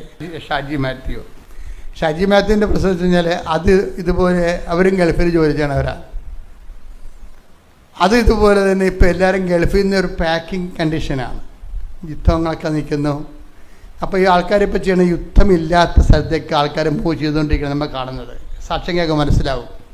അവർ നമ്മളോട് പറഞ്ഞില്ലെങ്കിലും അവരെ പ്രിഫർ ചെയ്യുന്നുണ്ട്. ഓസ്ട്രേലിയയോ ന്യൂസിലൻഡോ പോലെയുള്ള പൂർവ്വ ദിക്കിലുള്ള സമാധാന രാജ്യങ്ങളിലേക്ക് ആൾക്കാർ മൂവ് ചെയ്യുന്നുണ്ട്. പ്രത്യേകിച്ച് ഗൾഫിൽ നിന്നാണ് ഈ മൂവ്മെൻറ്റ് വരണത്, കൂടുതൽ മൂവ്മെൻറ്റ് വരണത്. അപ്പോൾ ഇതുപോലെ ഇവരുടെ ഈ ഷാജി മാത്തിൻ്റെ വിഷയം എന്ന് പറയുന്നത് ഇതുപോലെ തന്നെ അവർ അവിടെ സ്ഥിരതാമസം പറ്റത്തില്ലല്ലോ ഗൾഫിൽ. ആരും വിസയൊന്നും കൊടുക്കത്തില്ല, PR ഒന്നുമില്ല. അപ്പോൾ അവർക്ക് ജീവിക്കാൻ പറ്റത്തില്ല. അപ്പോൾ പിന്നെ അവർ വൈഫൊക്കെ അവിടെ ജീവിക്കുന്നുണ്ട് വാടകയ്ക്കെങ്കിലും. ശമ്പളം ചിലപ്പോൾ രണ്ടുപേർക്കും കുറച്ച് ശമ്പളത്തിലായിരിക്കും അവർ അഡ്ജസ്റ്റ് ചെയ്ത് പോണതാണ്. ഭയങ്കര അവരൊരു ജീവിക്കാൻ വേണ്ടി ജീവിതത്തോടൊരു മൽപ്പിടുത്തമാണ്. നിങ്ങൾ ഈ NRI കാണുമ്പോൾ നിങ്ങൾ ഓർക്കരുത് അവരെല്ലാം സേഫാണ്. അവർ നമ്മുടെ ഇരട്ടി ജോലി ചെയ്തിട്ട് ചക്രശ്വാസത്തിലാണ് അവരവിടെ ജീവിക്കണം അവിടെ പലരും. അപ്പം അതുകൊണ്ട് അതുതന്നെ അത്രയും ടാക്സ്, നമുക്ക് ടാക്സ് കുറവല്ലേ ഇവിടെ, അവിടെ നല്ല ടാക്സും ഉണ്ട്. അപ്പം ഗൾഫിലെ ഒരു ചെറിയൊരു അവർ ഇത്രയും ആൾക്കാരുള്ള കാരണം ഒരാൾക്കാരെ കുഴപ്പമില്ല. അപ്പം അവരുടനെ വൈഫ് പറയും എനിക്ക് ഇത്രയും വിദ്യാഭ്യാസം ഉണ്ടല്ലോ, നമുക്കിതൊന്ന് ചേഞ്ച് ചെയ്താൽ എന്താണെന്ന് ചോദിക്കും. ചേഞ്ച് ചെയ്താൽ അവർ രാജ്യം ചേഞ്ച് ചെയ്യണില്ല, അവരവിടെ തന്നെ കുറച്ചുകൂടി ശമ്പളം കൂടുതൽ കിട്ടുന്ന ജോലിയിലേക്ക് വൈഫ് മാറുകയാണ്. അപ്പോൾ വൈഫ് അവിടെ റിസൈൻ ചെയ്തിട്ട് വേറെ ഒരു ഇൻ്റർവ്യൂവിന് പോയി പങ്കെടുത്തപ്പോൾ അവിടെ നല്ല സ്കോർ കിട്ടി, ശമ്പളവും നല്ല ഹൈപ്പ് കിട്ടി. അപ്പോൾ ഉടനെ ഇവിടുത്തെ ജോലി അവർ രാജിവെച്ച് ആദ്യം ചെയ്തുകൊണ്ടിരുന്നതാണ്. പക്ഷെ ഒരു ഇൻഡാസ് വന്ന്, എന്താ ഇൻഡാസ് എന്ന് പറയണത് നിങ്ങൾക്കറിയാവില്ലേ? നമ്മളുണ്ടാക്കുന്ന എല്ലാ ഇൻഡാസിൻ്റെ കൂടെ അമ്മ വരും. അതാണ് വിഷയം.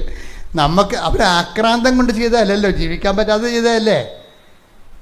അവർക്ക് ജീവിക്കാൻ പറ്റണില്ല. ആ ശമ്പളം, ഭർത്താവിൻ്റെ ശമ്പളം കൊണ്ടോട് ജീവിക്കാൻ പറ്റാത്തപ്പോഴാണ് അവർ വേറെ ഇൻ്റർവ്യൂവിന് പോയി അവരൊരു ജോലി കിട്ടി, കുറച്ച് ശമ്പളം ഹൈപ്പ് കിട്ടിയപ്പോൾ അവർക്കൊരാശ്വാസമായി.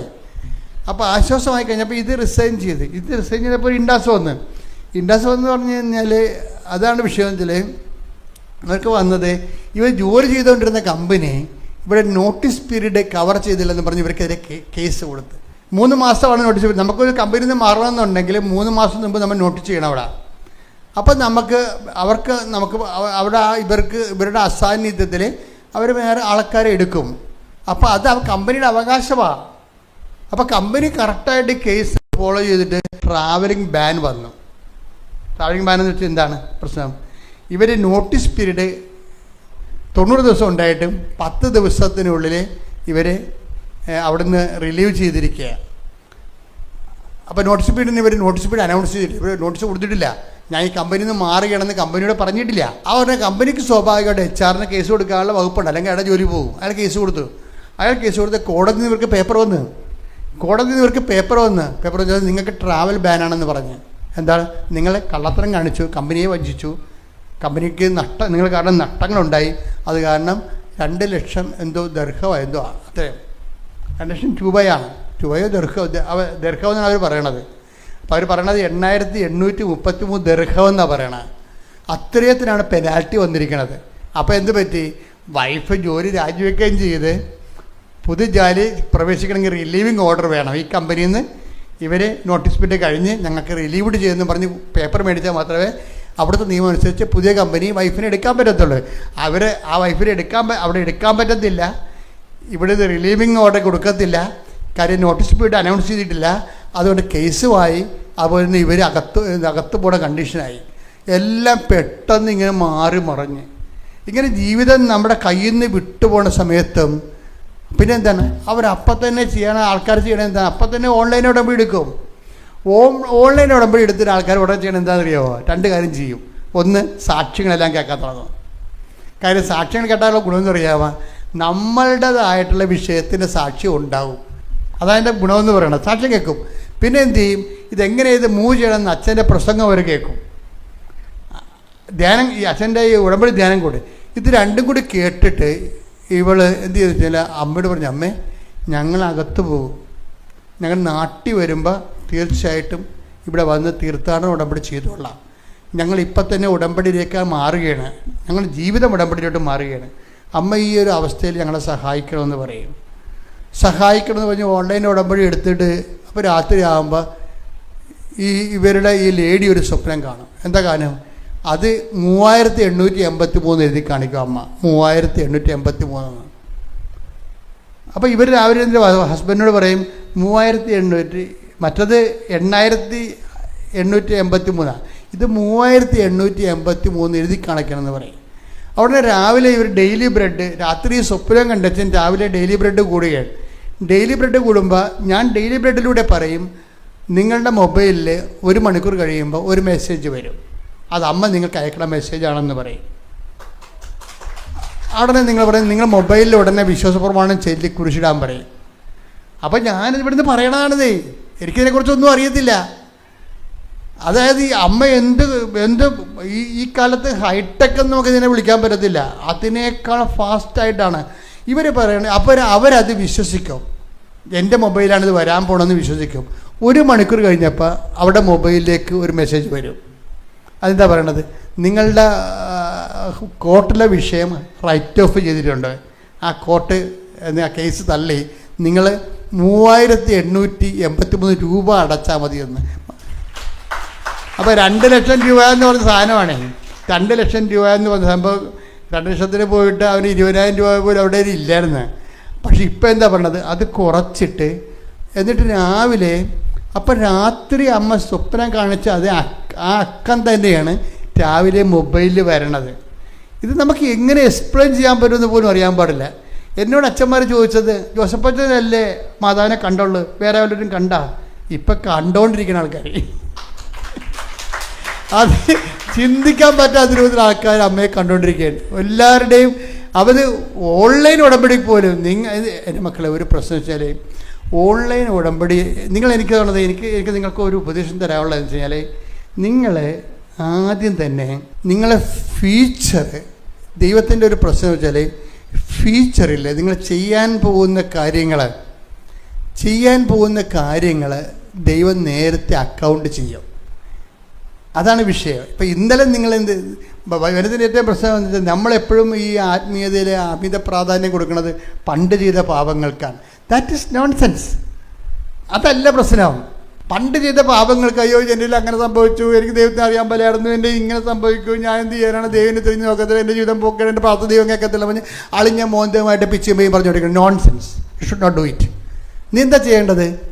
നീ ചെയ്യാൻ പോകുന്ന കാര്യങ്ങളെ, കാര്യം ദൈവം അതാണ് അക്കൗണ്ട് ചെയ്യാൻ പോണത്. ഇനി നിൻ്റെ ജീവിതത്തിൽ നീ ദൈവത്തിനൊപ്പം ചെയ്യാൻ പോകുന്ന എല്ലാ വിഷയങ്ങളും കർത്താവ് കൗണ്ട് ചെയ്യും. കർത്താവ് കൗണ്ട് ചെയ്തുകൊണ്ടാണ് നിങ്ങളെ ഹെൽപ്പ് ചെയ്യാൻ പോണത്. ഇപ്പം നിങ്ങൾ ഓൺലൈനിൽ ഉടമ്പടി എടുക്കുമ്പോൾ തന്നെ ദൈവത്തെ അറിയാം, ഈ ഉടമ്പടി ഫിസിക്കലായിട്ട് ഇവർ അട്ടിച്ച് പൊളിച്ച് ആത്മാർത്ഥതയും സത്യസന്ധതയും കാണിക്കും എന്ന് അമ്മയ്ക്കൊരു ബോധ്യം കിട്ടിക്കഴിഞ്ഞാൽ, വേറെ ഇവിടെ ഒരു പ്രോബ്ലം ഉള്ള എൻ്റെ മക്കളെ ബോധ്യം കിട്ടുക എന്ന് മാത്രമേ ഉള്ളൂ. ദൈവത്തിനൊരു ബോധ്യം കിട്ടണം. എന്ത് കിട്ടണം? നിങ്ങൾ സത്യസന്ധരാണെന്നും ആത്മാർത്ഥമുള്ളവരാണെന്നും കാര്യം കണ്ടു കഴിയുമ്പോൾ ദൈവത്തിൽ നിന്ന് പിരിഞ്ഞു പോകത്തില്ല. പല ആൾക്കാർക്കും ഉടമ്പടിയിലെ ആൾക്കാർക്ക് അബദ്ധം പറഞ്ഞാൽ എവിടെ നിന്നറിയാവോ? അവിടെ കുഴപ്പമില്ല, അറിവില്ലായ്മ കൊണ്ടാണ്. അവർ വിചാരിച്ചിരിക്കുന്നത് ഈ 90 ദിവസം കഴിയുമ്പോൾ പിന്നെ നമുക്ക് ഇഷ്ടമുള്ള പോലെ ജീവിക്കാവില്ല എന്നാണ്. അതാണ് ആൾക്കാർ ചിന്തിക്കുന്നത്. അവിടെയാണ് ആൾക്കാർക്ക് പണി കിട്ടുന്നത്. 90 ദിവസം കഴിയുമ്പോൾ പിന്നെ 5:30 എഴുന്നേക്കേണ്ട കാര്യമില്ല, 7 മണിക്ക് എഴുന്നേറ്റാൽ മതിയില്ല, പട്ടി കിടക്കണം, അവിടെ കിടന്ന് ഉറങ്ങാമില്ല. അപ്പോൾ ഇത് ദൈവത്തിന് നിങ്ങളുടെ മനസ്സിലൊരു വിചാരം വന്നാൽ തന്നെ അപ്പം തന്നെ അവിടെ കൗണ്ടാവും. അതാണ് ഈ ആൾക്കാർ പണി മേടിക്കുന്നത്. ഇപ്പം നിങ്ങൾ ഓർക്കണം, 90 ദിവസം വരെ അല്ലേ 5:30 എഴുന്നേറ്റാൽ മതി, 90 ദിവസം കഴിഞ്ഞാൽ പിന്നെ എനിക്ക് 7 മണിക്ക് എഴുന്നേറ്റാൽ മതിയല്ല എന്ന് തോന്നിക്കഴിഞ്ഞാൽ, അല്ലെങ്കിൽ 90 ദിവസം കഴിയുമ്പോൾ ഒരു പെക്ക് അടിച്ചാൽ കുഴപ്പമൊന്നുമില്ലല്ലോ, ഇപ്പോഴല്ലേ ഇങ്ങനെ ഇരിക്കണമെന്ന് പറഞ്ഞാൽ നിങ്ങൾ ഭാവിയിലുള്ള കാര്യത്തെക്കുറിച്ച്, ഉടമ്പടി തീരണ കാലത്ത് നിങ്ങൾ ചെയ്യാൻ പോകുന്ന പാപങ്ങളെക്കുറിച്ച് നിങ്ങൾ മനസ്സിൽ വിചാരിച്ചിട്ട് വെറുതെ ഇരുട്ടത്ത് പണി മേടിക്കും. അതാണ് ഈ വിഷയം. ആൾക്കാർക്ക് തന്നെ സംഭവിക്കുന്നത്. ദൈവത്തിൻ്റെ അടുത്ത് ഈ പണി നടക്കത്തില്ല. ദൈവം ഈ സത്യമാണെന്ന് പറഞ്ഞുകൊണ്ടേ, സത്യമാണെന്ന് പറഞ്ഞ കാരണം സത്യമല്ലാത്ത വിഷയങ്ങൾ നമുക്ക് ദൈവമായിട്ട് ഡീൽ ചെയ്യാൻ പറ്റത്തില്ല. അപ്പം നമ്മുടെ മുമ്പിലുള്ള റിസ്ക് എന്ന് പറയണത്, നമ്മൾ കുറച്ച് ഈ വിഷയത്തിൽ കർത്താവ് നിങ്ങൾക്ക് അറിയാമല്ലോ, ഇത് അതായത് ഉടമ്പടി വന്നിരിക്കുന്ന ഒരു വിഷയം, ഒരു ധാരണ പിശകെന്ന് പറയണത് 90 ദിവസം കൊണ്ട് ഉടമ്പടി തീരുമെന്നാണ്. പക്ഷെ പ്രഗ്മാറ്റിക് എന്നതാണ് ഈ പ്രയോഗം ദൈവത്തെ ഉപയോഗിക്കുന്ന രീതിക്കാണെങ്കിൽ ഓക്കെ, 90 ദിവസം കൂടെ തീരും. ദൈവത്തിൻ്റെ കൂടെ ജീവിക്കുകയാണെങ്കിൽ 90 ദിവസത്തിൽ തീരത്തില്ല. ദൈവം നോക്കണത് ശാശ്വതമായ ബന്ധമുണ്ടോ എന്നാണ് നോക്കണത്. 90 ദിവസത്തേക്ക് ഒരു ഇടക്കാല ബന്ധവും ദൈവമായിട്ട് ജീവിക്കാൻ വേണ്ടി ഒരു തീരുമാനം എടുക്കണം തമ്മിൽ വ്യത്യാസമുണ്ട്. അതുകൊണ്ട് എപ്പോഴും നമുക്ക് നമ്മുടെ ഉള്ള ഓപ്ഷൻ എന്ന് പറഞ്ഞാൽ എന്താണെന്ന് വെച്ച് കഴിഞ്ഞാൽ, നിങ്ങൾ ലോങ് ടേം സ്കീമാണ് പ്രിഫർ ചെയ്യേണ്ടത്. നിങ്ങൾ ഉടമ്പടി കർത്താവേ എനിക്ക് 90 ദിവസമല്ലേ, എനിക്ക് നിൻ്റെ കൂടെ ജീവിക്കണമെന്ന് ആഗ്രഹമുണ്ട്, വ്യക്തിപരമായിട്ട് നിൻ്റെ കൂടെ നിനക്ക് വേണ്ടി ജീവിക്കണം ആഗ്രഹമുണ്ട്, എന്നെ സഹായിക്കണം, ഞാൻ കുറച്ച് ഇങ്ങനെ കൈപ്പിഴയൊക്കെ വന്ന് അശ്രദ്ധയൊക്കെ ഉള്ള ആളാണ്, എന്നെ സഹായിക്കണം എന്ന് പറഞ്ഞ് സത്യസന്ധമായിട്ട് ദൈവമായിട്ടൊരു ഒത്തുതീർപ്പാണെങ്കിൽ ദൈവം നിന്നെ സഹായിക്കും. ദൈവം നിന്നെ സഹായിക്കും എന്ന് പറഞ്ഞാൽ, ഞാൻ എപ്പോഴും ആൾക്കാരുടെ മുമ്പിൽ അവതരിപ്പിക്കുന്ന ആൾ പഴയ നിയമത്തിൽ ഡേവിഡാണ്. ഡേവിഡിനെ ശരിക്കും പറഞ്ഞാൽ അവതരിപ്പിക്കാൻ പറ്റാത്തൊരാളാണ്, നിങ്ങൾക്കറിയാം. എന്നാലും ദാവീദിൻ്റെ ചില കൈയിരിപ്പ് കാരണം ദൈവം പറഞ്ഞ്, ദാവീദിന് കയ്യിൽ നിന്നൊക്കെ കുറച്ച് അബദ്ധം പുള്ളിക്ക് വരുമെങ്കിലും പുള്ളി ദൈവത്തിൻ്റെ കാര്യത്തിൽ ദൈവത്തിൻ്റെ മുമ്പിൽ നിന്ന് പോകരുതെന്ന് ആഗ്രഹിക്കുന്ന ഒരാളാണ്. അത് കയ്യബദ്ധം വരെ പുള്ളി അത് തുറന്ന് പറയുന്നുണ്ട്. കർത്താവ്, ഞാൻ നിന്നോട് തുറന്ന് പറഞ്ഞില്ലെന്നേ ഉള്ളൂ, എൻ്റെ മനസ്സിരിപ്പ് നിൻ്റെ മുമ്പിൽ നിന്ന് പോരും തന്നെയാണ്. അതാണ് പറയണത്, തവ തിരു സന്നിധിയിൽ നിന്ന് എന്നെ തള്ളിക്കളയരുത്. ശ്രുതികട ഹല്ലേലൂയ. ശുദ്ധ പരമ ദിവ്യകാരുണ്യത്തിന് ഇപ്പം നമ്മുടെ മുമ്പിലുള്ളൊരു ഓപ്ഷൻ എന്ന് പറയുന്നത് ഫ്യൂച്ചർ ഇൻവെസ്റ്റ്മെൻറ്റ് കറക്റ്റ് ചെയ്യുന്നുള്ളതാണ്. ഇന്നലെ എന്ത് സംഭവിച്ചു എന്നുള്ളതല്ല. ഇന്നലെ എന്ത് സംഭവിച്ചാൽ നമുക്കുണ്ടാകാവുന്ന മാക്സിമം ഒരു ആക്ഷൻ മാനസാന്തരമാണ്. എന്താണ്? കഴിഞ്ഞ കാലങ്ങളെക്കുറിച്ച് എനിക്ക് ദുഃഖമുണ്ട് എന്നാണ്. പക്ഷേ അതിൻ്റെ സ്റ്റാറ്റസ് കോ മെയിൻറ്റെയിൻ ചെയ്യുക മാത്രമേ ഉള്ളൂ. അഡീഷണൽ ഗ്രേസ് കിട്ടണമെന്ന് നിർബന്ധമില്ല. കഴിഞ്ഞ കാലങ്ങളിൽ ഇപ്പം നമ്മൾ ഒരാളോട് ചെന്ന് പറയുകയാണ്, എനിക്ക് കഴിഞ്ഞ കാലങ്ങളിൽ നമ്മളോട് സംഭവിച്ചത് എനിക്ക് വിഷമമുണ്ട് കേട്ടോ എന്ന് പറഞ്ഞാൽ എന്താണ് സംഭവിക്കുന്നത്? അയാൾ അഡീഷണലായിട്ട് നമ്മളെ സഹായിക്കണമെന്ന് നിർബന്ധമൊന്നുമില്ല. അയാൾ ഓക്കെ എന്ന് പറയും, ഓക്കെ എന്ന് പറയത്തുള്ളൂ. അനുതാപത്തിനൊക്കെ ഒരു ഓക്കെ മാത്രമേ ഉള്ളൂ. ശരിക്കും പറഞ്ഞാൽ നമ്മുടെ മുമ്പിൽ ആത്മീയതയ്ക്ക് എന്താ വരണത്? നമ്മൾ ഫ്യൂച്ചർ സെക്യൂർ ചെയ്യാൻ നോക്കണം. കർത്താവേ, ചിലർ പറയത്തില്ലേ ഈശോ, ഇപ്പം ഇവർ ഇത് പറയുന്നുണ്ട്, ആരാണ് ഈ മാളവിക പറയുന്നുണ്ട്, കർത്താവേ മരണം വരെ ഞാൻ ഉടമ്പടിയിലാണെന്ന്. അതാണ് ഫ്യൂച്ചർ സെക്യൂർ ചെയ്തവർ. അവർക്കിത് ആര് പറഞ്ഞു കൊടുത്തു? നമ്മൾ ഉടമ്പടി എടുത്തിരിക്കുന്ന ക്രിസ്ത്യാനി വരെ പറഞ്ഞ, കർത്താവേ എങ്ങനെയെങ്കിലും ഒരു വലിയ കുഴപ്പമൊന്നും ഇല്ലാതെ 90 ദിവസവും തികച്ച് കിട്ടിയാൽ മതി. അതാണ് നിങ്ങൾ ഈ മാളവികയുടെ കൂടെ കർത്താവിൻ്റെ അടുത്ത് വരികയാണെങ്കിൽ എപ്പോഴായാലും നിനക്കിട്ട് അടിമടിക്കുന്നുള്ള ഉറപ്പല്ലേ? അതല്ലേ വിഷയം, അതാണ് വിഷയം. ദൈവത്തിൻ്റെ ഒരു ഡീല് ചെയ്യുമ്പോൾ ദൈവമാണെന്ന് ഓർത്ത് വേണം ഡീല് ചെയ്യാൻ. ഇതൊക്കെ ഇങ്ങനെ പറഞ്ഞു കൊടുക്കുന്നത് തന്നെ. ഇപ്പം പീലാത്തോസ് കർത്താവിനോട് ചോദിച്ചില്ലേ, കർത്താവിനോട് നീ ആരാണെന്ന് ചോദിക്കുമ്പോൾ ഈശോ പറയും, ഞാൻ സത്യത്തിന് സാക്ഷ്യം നൽകാൻ വന്ന ആളാണ്. അപ്പോൾ പീലാത്തോസ് ചോദിക്കും, വാട്ട് ഇസ് ട്രൂത്ത് എന്ന് ചോദിക്കും, എന്താണ് സത്യം? അയാളോട് പറയത്തില്ല. എന്താ കാര്യം? സത്യം അയാളോട് പറഞ്ഞിട്ട് കാര്യമില്ല. അയാളുടെ സത്യം എന്താണ്? കസേരയാണ്. കസേര വിട്ട് അയാൾ നിൽക്കത്തില്ല. പിന്നെ എന്തിനാണ്? അപ്പോൾ എപ്പോഴും നമ്മൾ നീ വിട്ട് നിൽക്കത്തില്ലെന്ന് തോന്നിയാൽ, നീ നിൻ്റെ ദൈവത്തിൽ നിരക്കാത്ത ജീവിത രീതികളുമായിട്ടൊന്നും നീ മാറി പോകത്തില്ലെന്ന് കണ്ടാൽ ഫർദർ പേയ്മെൻ്റ് ഇല്ല. അതെപ്പോഴും ഓർത്തേക്കണം. പിലാത്തോസിനോട് എന്താ പറഞ്ഞത്? പിലാത്തോസ്, ഞാൻ സത്യത്തിന് സാക്ഷ്യം വഹിക്കാം. ടേക്ക് ദ വെടപ്പാട് ശ്രദ്ധിക്കട്ടെ. Hallelujah, hallelujah, hallelujah, hallelujah. യേശുവേ നന്ദി, ഹല്ലേലൂയ, ഹല്ലേലൂയ. യേശുവേ ആരാധന, ആരാധന, ആരാധന. യേശുവേ നന്ദി, മഹത്വം, മഹത്വം. യോഹന്നാൻ 18:37. പീലാത്തോസ് ചോദിച്ചു, ചോദിച്ചു, അപ്പോൾ നീ രാജാവാണ് അല്ലേ? അപ്പോൾ നീ രാജാവാണല്ലേ? യേശു പ്രതിവചിച്ചു, നീ തന്നെ പറയുന്നു ഞാൻ രാജാവാണെന്ന്. നീ തന്നെ പറയുന്നു ഞാൻ രാജാവാണെന്ന്. ഇതിനു വേണ്ടിയാണ് ഞാൻ ജനിച്ചത്. ഇതിനു വേണ്ടിയാണ് ഞാൻ ജനിച്ചത്. ഇതിനു വേണ്ടിയാണ് ഞാൻ ഈ ലോകത്തിലേക്ക് വന്നതും. ഇതിനു വേണ്ടിയാണ് ഞാൻ ഈ ലോകത്തിലേക്ക് വന്നത്. സത്യത്തിന് സാക്ഷ്യം നൽകാൻ. സത്യത്തിന് സാക്ഷ്യം നൽകാൻ. സത്യത്തിൽ നിന്നുള്ളവൻ എന്റെ സ്വരം കേൾക്കുന്നു. എന്റെ സ്വരം കേൾക്കുന്നു. പീലാത്തോസ് അവനോട് ചോദിച്ചു, എന്താണ് സത്യം? എന്താണ് സത്യം? അപ്പൊ എന്താണ് സത്യം എന്ന് പറഞ്ഞിട്ട് പീലാത്തോസിനോട് ആ സത്യം പറയണില്ല. യേശു വെളിപ്പെടുത്തണില്ല. യേശു നേരത്തെ പറഞ്ഞിട്ടുണ്ട് ഞാനാണ് സത്യമെന്ന്, വേറെ സ്ഥലത്ത് പറഞ്ഞിട്ടുണ്ട്. പക്ഷെ പീലാത്തോസിനത് പറയണില്ല. ഫർദർ റെവലേഷൻ ഇല്ല പീലാത്തോസിന്. എന്താ കാര്യം? അയാൾ സത്യം അറിഞ്ഞിട്ടും അയാളെ കസേരയിൽ നിന്ന് വിടത്തില്ല. അതാ വിഷയം. നിങ്ങൾ ക്രിസ്തുവിനെ അറിഞ്ഞിട്ടും പഴയ ജീവിത രീതിയിൽ ഉപേക്ഷിക്കത്തില്ല എന്ന് ക്രിസ്തുവിന് തോന്നിയാൽ നിങ്ങളുമായിട്ട് ഫർദർ ബിസിനസ് ഇല്ല. അത് വളരെ സീരിയസ് വിഷയമാണ്. നിങ്ങൾ ക്രിസ്തുവിനെ അറിഞ്ഞിട്ടും നിങ്ങളുടെ ഇതുവരെയുള്ള ദൈവത്തിൽ നിരക്കാത്ത ജീവിത രീതികളിൽ നിന്ന് നിങ്ങൾ മാറാൻ ഉദ്ദേശിക്കണില്ല എന്ന് ക്രിസ്തുവിന് മനസ്സിലായാൽ നിങ്ങൾ ഫർദർ കറസ്പോണ്ടൻസ് ഇല്ല, മുന്നോട്ട് പോകാൻ പറ്റത്തില്ല. അതുകൊണ്ടാണ് നിങ്ങൾ വരണ്ട് ഉണങ്ങിയും ഒക്കെ ഇങ്ങനെ വലിയ ഗതി കിട്ടാതെ ഇങ്ങനെ പറഞ്ഞു നടക്കേണ്ട കാരണം ഇതാണ്. ഇതൊരു ഡിസിഷൻ എടുക്കണം. പീലാത്തോസ് പറയണമായിരുന്നു, കൈ കഴുകാതെ തന്നെ പറയണമായിരുന്നു, കർത്താവ് ഞാൻ കൈയൊന്നും കഴുകണമെന്ന് എൻ്റെ മനസ്സിൽ തോന്നിയത്, ഞാൻ കൈ കഴുകണമെന്നില്ല. ഇതിൻ്റെ ഭവിഷ്യത്ത് എന്താ? നിന്നെ ഏറ്റു പറയുന്നതിലൂടെ ഇതിൻ്റെ ഭവിഷ്യത്ത് എന്താണെന്ന് വെച്ചാൽ ഞാൻ സ്വീകരിക്കാൻ തയ്യാറാണ് എന്ന് പറഞ്ഞിരുന്നെങ്കിൽ ഈശോ പറഞ്ഞുതരാം, ഐ ആം ദ ട്രൂത്ത്. ഈ ട്രൂത്ത് ശരിക്കും പറഞ്ഞാൽ ആ നല്ല കള്ളനോട് ഈശോ ആ ട്രൂത്ത് പറഞ്ഞതാണ്. കാര്യം അവനത് സ്വീകരിച്ചുകൊണ്ടാണ് പറഞ്ഞത്. സ്വീകരിക്കാൻ തയ്യാറാകണമെന്നുള്ള പ്രശ്നം. സ്വീകരിക്കാൻ തയ്യാറാണെങ്കിൽ ഇവനാണ് ക്രിസ്തു എന്ന് പറഞ്ഞില്ല ഈശോ. മത്തായി 11:14 നിങ്ങൾ സ്വീകരിക്കാൻ തയ്യാറാണെങ്കിൽ ഇവനാണ് വരാനിരിക്കുന്ന ഏലിയ. അപ്പൊ ഈ വചനത്തിൻ്റെ അകത്തുള്ള എല്ലാ ഫേവേഴ്സ്, ആനുകൂല്യങ്ങൾ അത് ബേസ് ചെയ്തിരിക്കുന്നത് നമ്മുടെ റിസപ്ഷൻ കപ്പാസിറ്റിയുമായിട്ട് ബന്ധപ്പെടുത്തിയാണ്. അതായത് അതിൻ്റെ ഒരു ടെക്നിക്ക് അതാണ്. വചനത്തിൽ ഒത്തിരി ആനുകൂല്യങ്ങളുണ്ട്. അത് നമുക്ക് അവകാശവും അനുഭവവേദ്യമാകുന്നതിന് എന്ത് ചെയ്യണം? നമ്മളത് സ്വീകരിക്കാൻ തയ്യാറാകണം. സ്വീകരിക്കാൻ തയ്യാറാണെങ്കിൽ എങ്ങനെ അറിയാൻ പറ്റും? നമ്മുടെ പ്രവർത്തനങ്ങളിലൂടെ അതറിയാൻ പറ്റും. അറിയാൻ പറ്റും. ഈ ഉടമ്പടിയിൽ വരുന്നൊരു വിഷയം, പ്രാർത്ഥനയ്ക്ക് ഇതിനൊരു 20% ചാൻസേ ഉള്ളൂ. ബാക്കിയെല്ലാം പ്രവർത്തനത്തിനാണ് കിടക്കുന്നത്.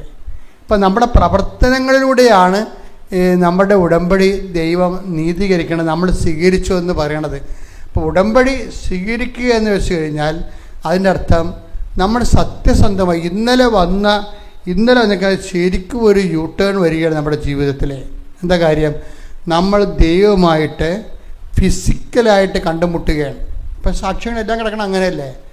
എല്ലാ സാക്ഷ്യങ്ങളും ഒരു ആഴ്ച ഒരു 5 പേരെങ്കിലും നേരിട്ട് കിട്ടിയ ദൈവാനുഭവങ്ങളും സ്വപ്നങ്ങളും ദർശനങ്ങളും വെളിപാടുകളും അരുളപ്പാടുകളും അതുപോലെ അറിവുകളും എല്ലാം ഇങ്ങനെ ആൾക്കാർ പറയേ. അപ്പോൾ വെച്ചാൽ അനന്തമായ ഒരു സാധ്യതയുമായിട്ടാണ് ഉടമ്പടി നമ്മുടെ മുമ്പിൽ ദൈവം ഈ കാലങ്ങൾ നിങ്ങളതിൻ്റെ ഭാഗമാക്കിയിരിക്കുകയാണ്. പ്രാർത്ഥിക്കുക, കർത്താവായ ദൈവമേ, ഉടമ്പടി ജീവിതം കേവലം എൻ്റെ ആവശ്യങ്ങൾക്ക് വേണ്ടി ഒരു ആധ്യാത്മിക ആചരണം നടത്തുന്നതിനേക്കാൾ ഉപരിയായി സത്യസന്ധമായി സുവിശേഷത്തിന് സാക്ഷ്യം വഹിക്കുന്ന ഒരു ദൈവ അധിഷ്ഠിതമായ ജീവിതത്തിനായി എന്നെ ഒരുക്കണമേ. ശ്രുതികട്ടെ ഹല്ലേലൂയ, ഹല്ലേലൂയ, ഹല്ലേലൂയ, ഹല്ലേലൂയ, മഹത്വം, മഹത്വം. ദൈവപിതാവേ നന്ദി, ദൈവപിതാവേ മഹത്വം, ദൈവപിതാവേ ആരാധന. എത്ര ദുർഘടമായ ജീവിത വിഷയങ്ങളാണെങ്കിലും നമ്മുടെ ജീവിതം ഇങ്ങനെ തുലാസി തൂങ്ങുന്ന പോലെ നിന്നാൽ പോലും നീ സത്യസന്ധമായ ഉടമ്പടിയിലാണെങ്കിൽ ദൈവം നിൻ്റെ ഏത് അവസ്ഥയിലും നിൻ്റെ കൂടെ വന്ന് നിൽക്കണേ കാണാം. അതാണ് ഈ ആഴ്ചത്തെ ഈ 3 സാക്ഷ്യങ്ങൾ നമുക്ക് നൽകുന്ന ഒരു വെളിപാടെന്ന് പറയണത്. കർത്താവേ, അങ്ങയുടെ മക്കൾ ഈ വചനം കേട്ടിട്ട് കൂടുതൽ ആഴമുള്ള ആത്മബന്ധം അങ്ങുമായി സ്ഥാപിച്ച് ഒരു പുതിയ കാല ദൈവ മനുഷ്യ ജീവിതത്തിന് അവർ ഒരുക്കണമേ എന്ന് പ്രാർത്ഥിക്കുന്നു. ഞാൻ നിങ്ങളുടെ എല്ലാ ആവശ്യങ്ങളെയും സമർപ്പിച്ചുകൊണ്ട് പ്രാർത്ഥിക്കുന്ന സമയമാണ്.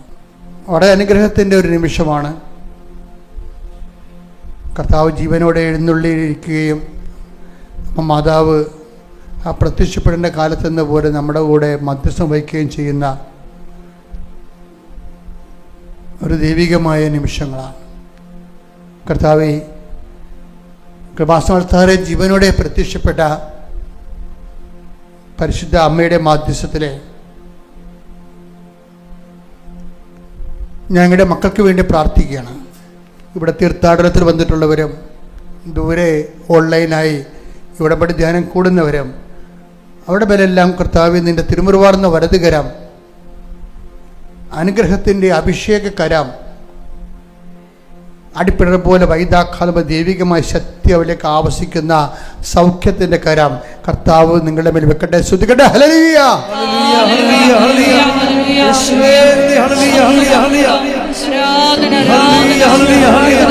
മാർഗരോഗങ്ങള്,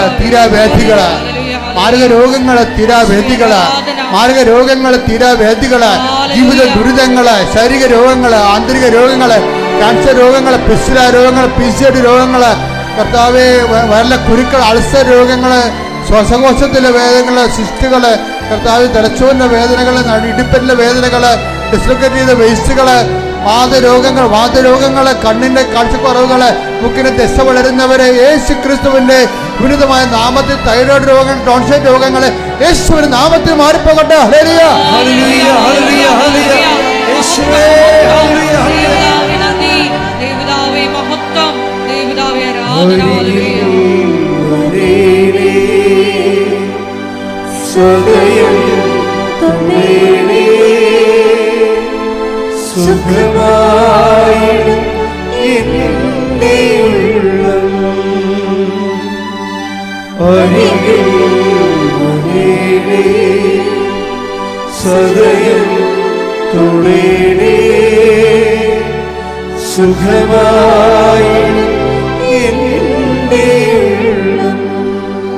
മക്കളെ, കണ്ണുകളടച്ച് കൈകൾ കൂപ്പി. അത് അച്ഛൻ നിങ്ങളുടെ ഭൗതിക സാഹചര്യങ്ങളുടെ തടസ്സങ്ങളായി മാതാവിൻ്റെ മധ്യസ്ഥയിൽ ഈശോ ഈ നിമിഷം എടുത്ത് മാറുന്ന സമയമാണ്. കർത്താവേ, അങ്ങയുടെ മക്കള് ജോലിയില്ലാത്ത ഈശോയെ, സാക്ഷ്യത്തിൽ പറഞ്ഞ പോലെ ഉള്ള ജോലി കൊണ്ട് ജീവിക്കാൻ സാധിക്കാത്തവരുണ്ട് ഈശോയെ. അവിടെ വിഷയങ്ങൾ നീ കണ്ണിൽ നിന്ന് ഏറ്റെടുക്കണമെന്ന് പ്രാർത്ഥിക്കുന്നു. മക്കളില്ലാത്തവര് 30-35 വയസ്സായിട്ട് മക്കള് കല്യാണം ഒത്തുവരാത്തവര് കണ്ണീരോടെ പ്രാർത്ഥിക്കുന്നു. കർത്താവേ, ഓരോ ചെറിയ തൊഴിലും വലിയ തൊഴിലുമൊക്കെ ചെയ്തിട്ട് തൊഴിൽപരമായി പൈസ കിട്ടാത്തവരുണ്ട് ഈശോയെ. സമയത്ത് പൈസ കിട്ടാത്തവരും,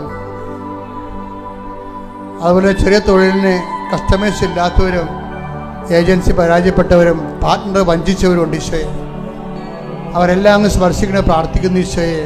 ജപ്തി നടപടി നേരിടുന്നവരെ, വഴി ഇല്ലാത്തവർ, വെളിച്ചമില്ലാത്തവരെ, ഗവൺമെൻറ്റിൽ നിന്ന് ഓരോ പേപ്പർ കിട്ടാനുള്ളത് പേപ്പർ കിട്ടാതിരിക്കുന്ന തടസ്സമുള്ളവരെ, കർത്താവ് വസ്തു മാറ്റം ചെയ്യുന്ന കിട്ടാത്തവരെ, കർത്താവ് തരം മാറ്റി കിട്ടാത്തവരെ, അതുപോലെ തന്നെ മറ്റു തരത്തിലുള്ള വിഷമതകളിൽ ജീവിക്കുന്നവരെ, കർത്താവ് ഈ ഭവനം പണിയുന്നതിന് വേണ്ടിയുള്ള മാർഗങ്ങളൊക്കെ വേണ്ടി അന്വേഷിച്ചിട്ട് അതൊന്നും നടക്കാതെ ഈ മഴക്കാലത്ത് കഷ്ടപ്പെട്ട് ദുരിതം അനുഭവിക്കുന്നവരെ, കർത്താവ് മക്കളുടെ അഡ്മിഷൻ ഇനി ഒത്തു വരാത്തവരുണ്ട് ഈശോയെ. അവിടെ തന്നെ പരീക്ഷകൾ എഴുതിയിട്ട് ജയിച്ചിട്ടും അതിൻ്റെ റിസൾട്ട് വരാത്തവരുണ്ട് ഈശോയെ. അതുപോലെ കർത്താവ് പലതരത്തിലുള്ള പരീക്ഷകളിൽ ജയിച്ചിട്ട് കർത്താവ് അവർക്കൊരു മേൽഗതി എന്ത് ചെയ്യണമെന്ന് അറിയാൻ പാടില്ലാതെ മുന്നോട്ട് പോകാൻ നിവൃത്തിയില്ലാതെ ഇനി എന്ത് പഠിക്കണം, പരീക്ഷ തോറ്റിട്ട് ഇനി എന്ത് പഠിക്കണം, എന്ത് സെലക്ട് ചെയ്യണമെന്ന് അറിയാൻ പാടില്ലാതെ വിഷമിക്കുന്നവരുണ്ട് ഈശോയെ. അവരെല്ലാം സമർപ്പിച്ച് പ്രാർത്ഥിക്കുന്ന എൻ്റെ കർത്താവിൻ്റെ ഉന്നതമായ നാമത്തിൽ സഭയുടെ അധികാരത്തിൽ കുശടയാളത്തെ മാർഗതടസ്സങ്ങൾ, ജീവിത ദുരിതങ്ങൾ യേശുവിന്റെ നാമത്തിൽ മാറിപ്പോകട്ടെ.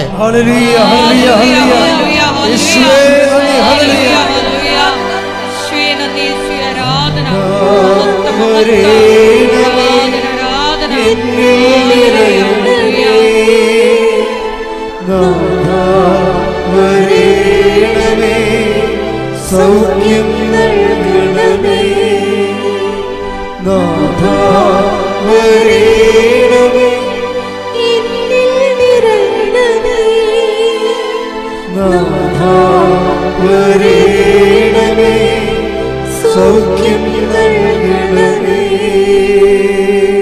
എല്ലാവരും മുട്ടേ നിൽക്കുക. ഈ ആഴ്ചയിലെ അച്ഛന്മാർക്ക്, അച്ഛന് എനിക്ക് വാർഷിക ധ്യാനമാണ്.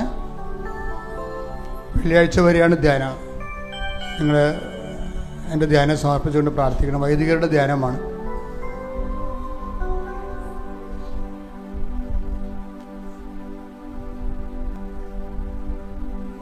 വ്യക്തിപരമായ ആവശ്യങ്ങൾക്ക് വേണ്ടി മൗനമായി പ്രാർത്ഥിക്കുക.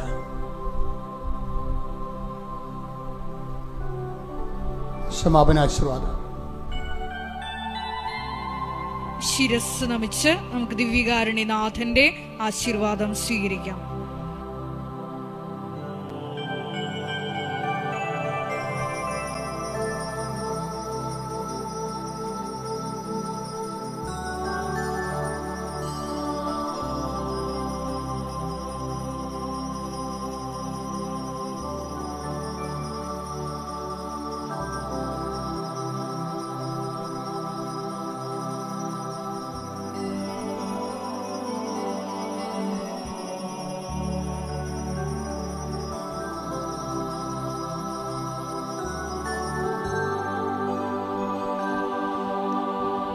പരിശുദ്ധ പരമമാ ദിവ്യകാരുണ്യമേ, എന്നുമെന്നും അങ്ങേക്കാരാധന. പരിശുദ്ധ പരമമാ ദിവ്യകാരുണ്യമേ, എന്നുമെന്നും ആരാധന. പരിശുദ്ധ പരമമാ ദിവ്യകാരുണ്യമേ, എന്നുമെന്നും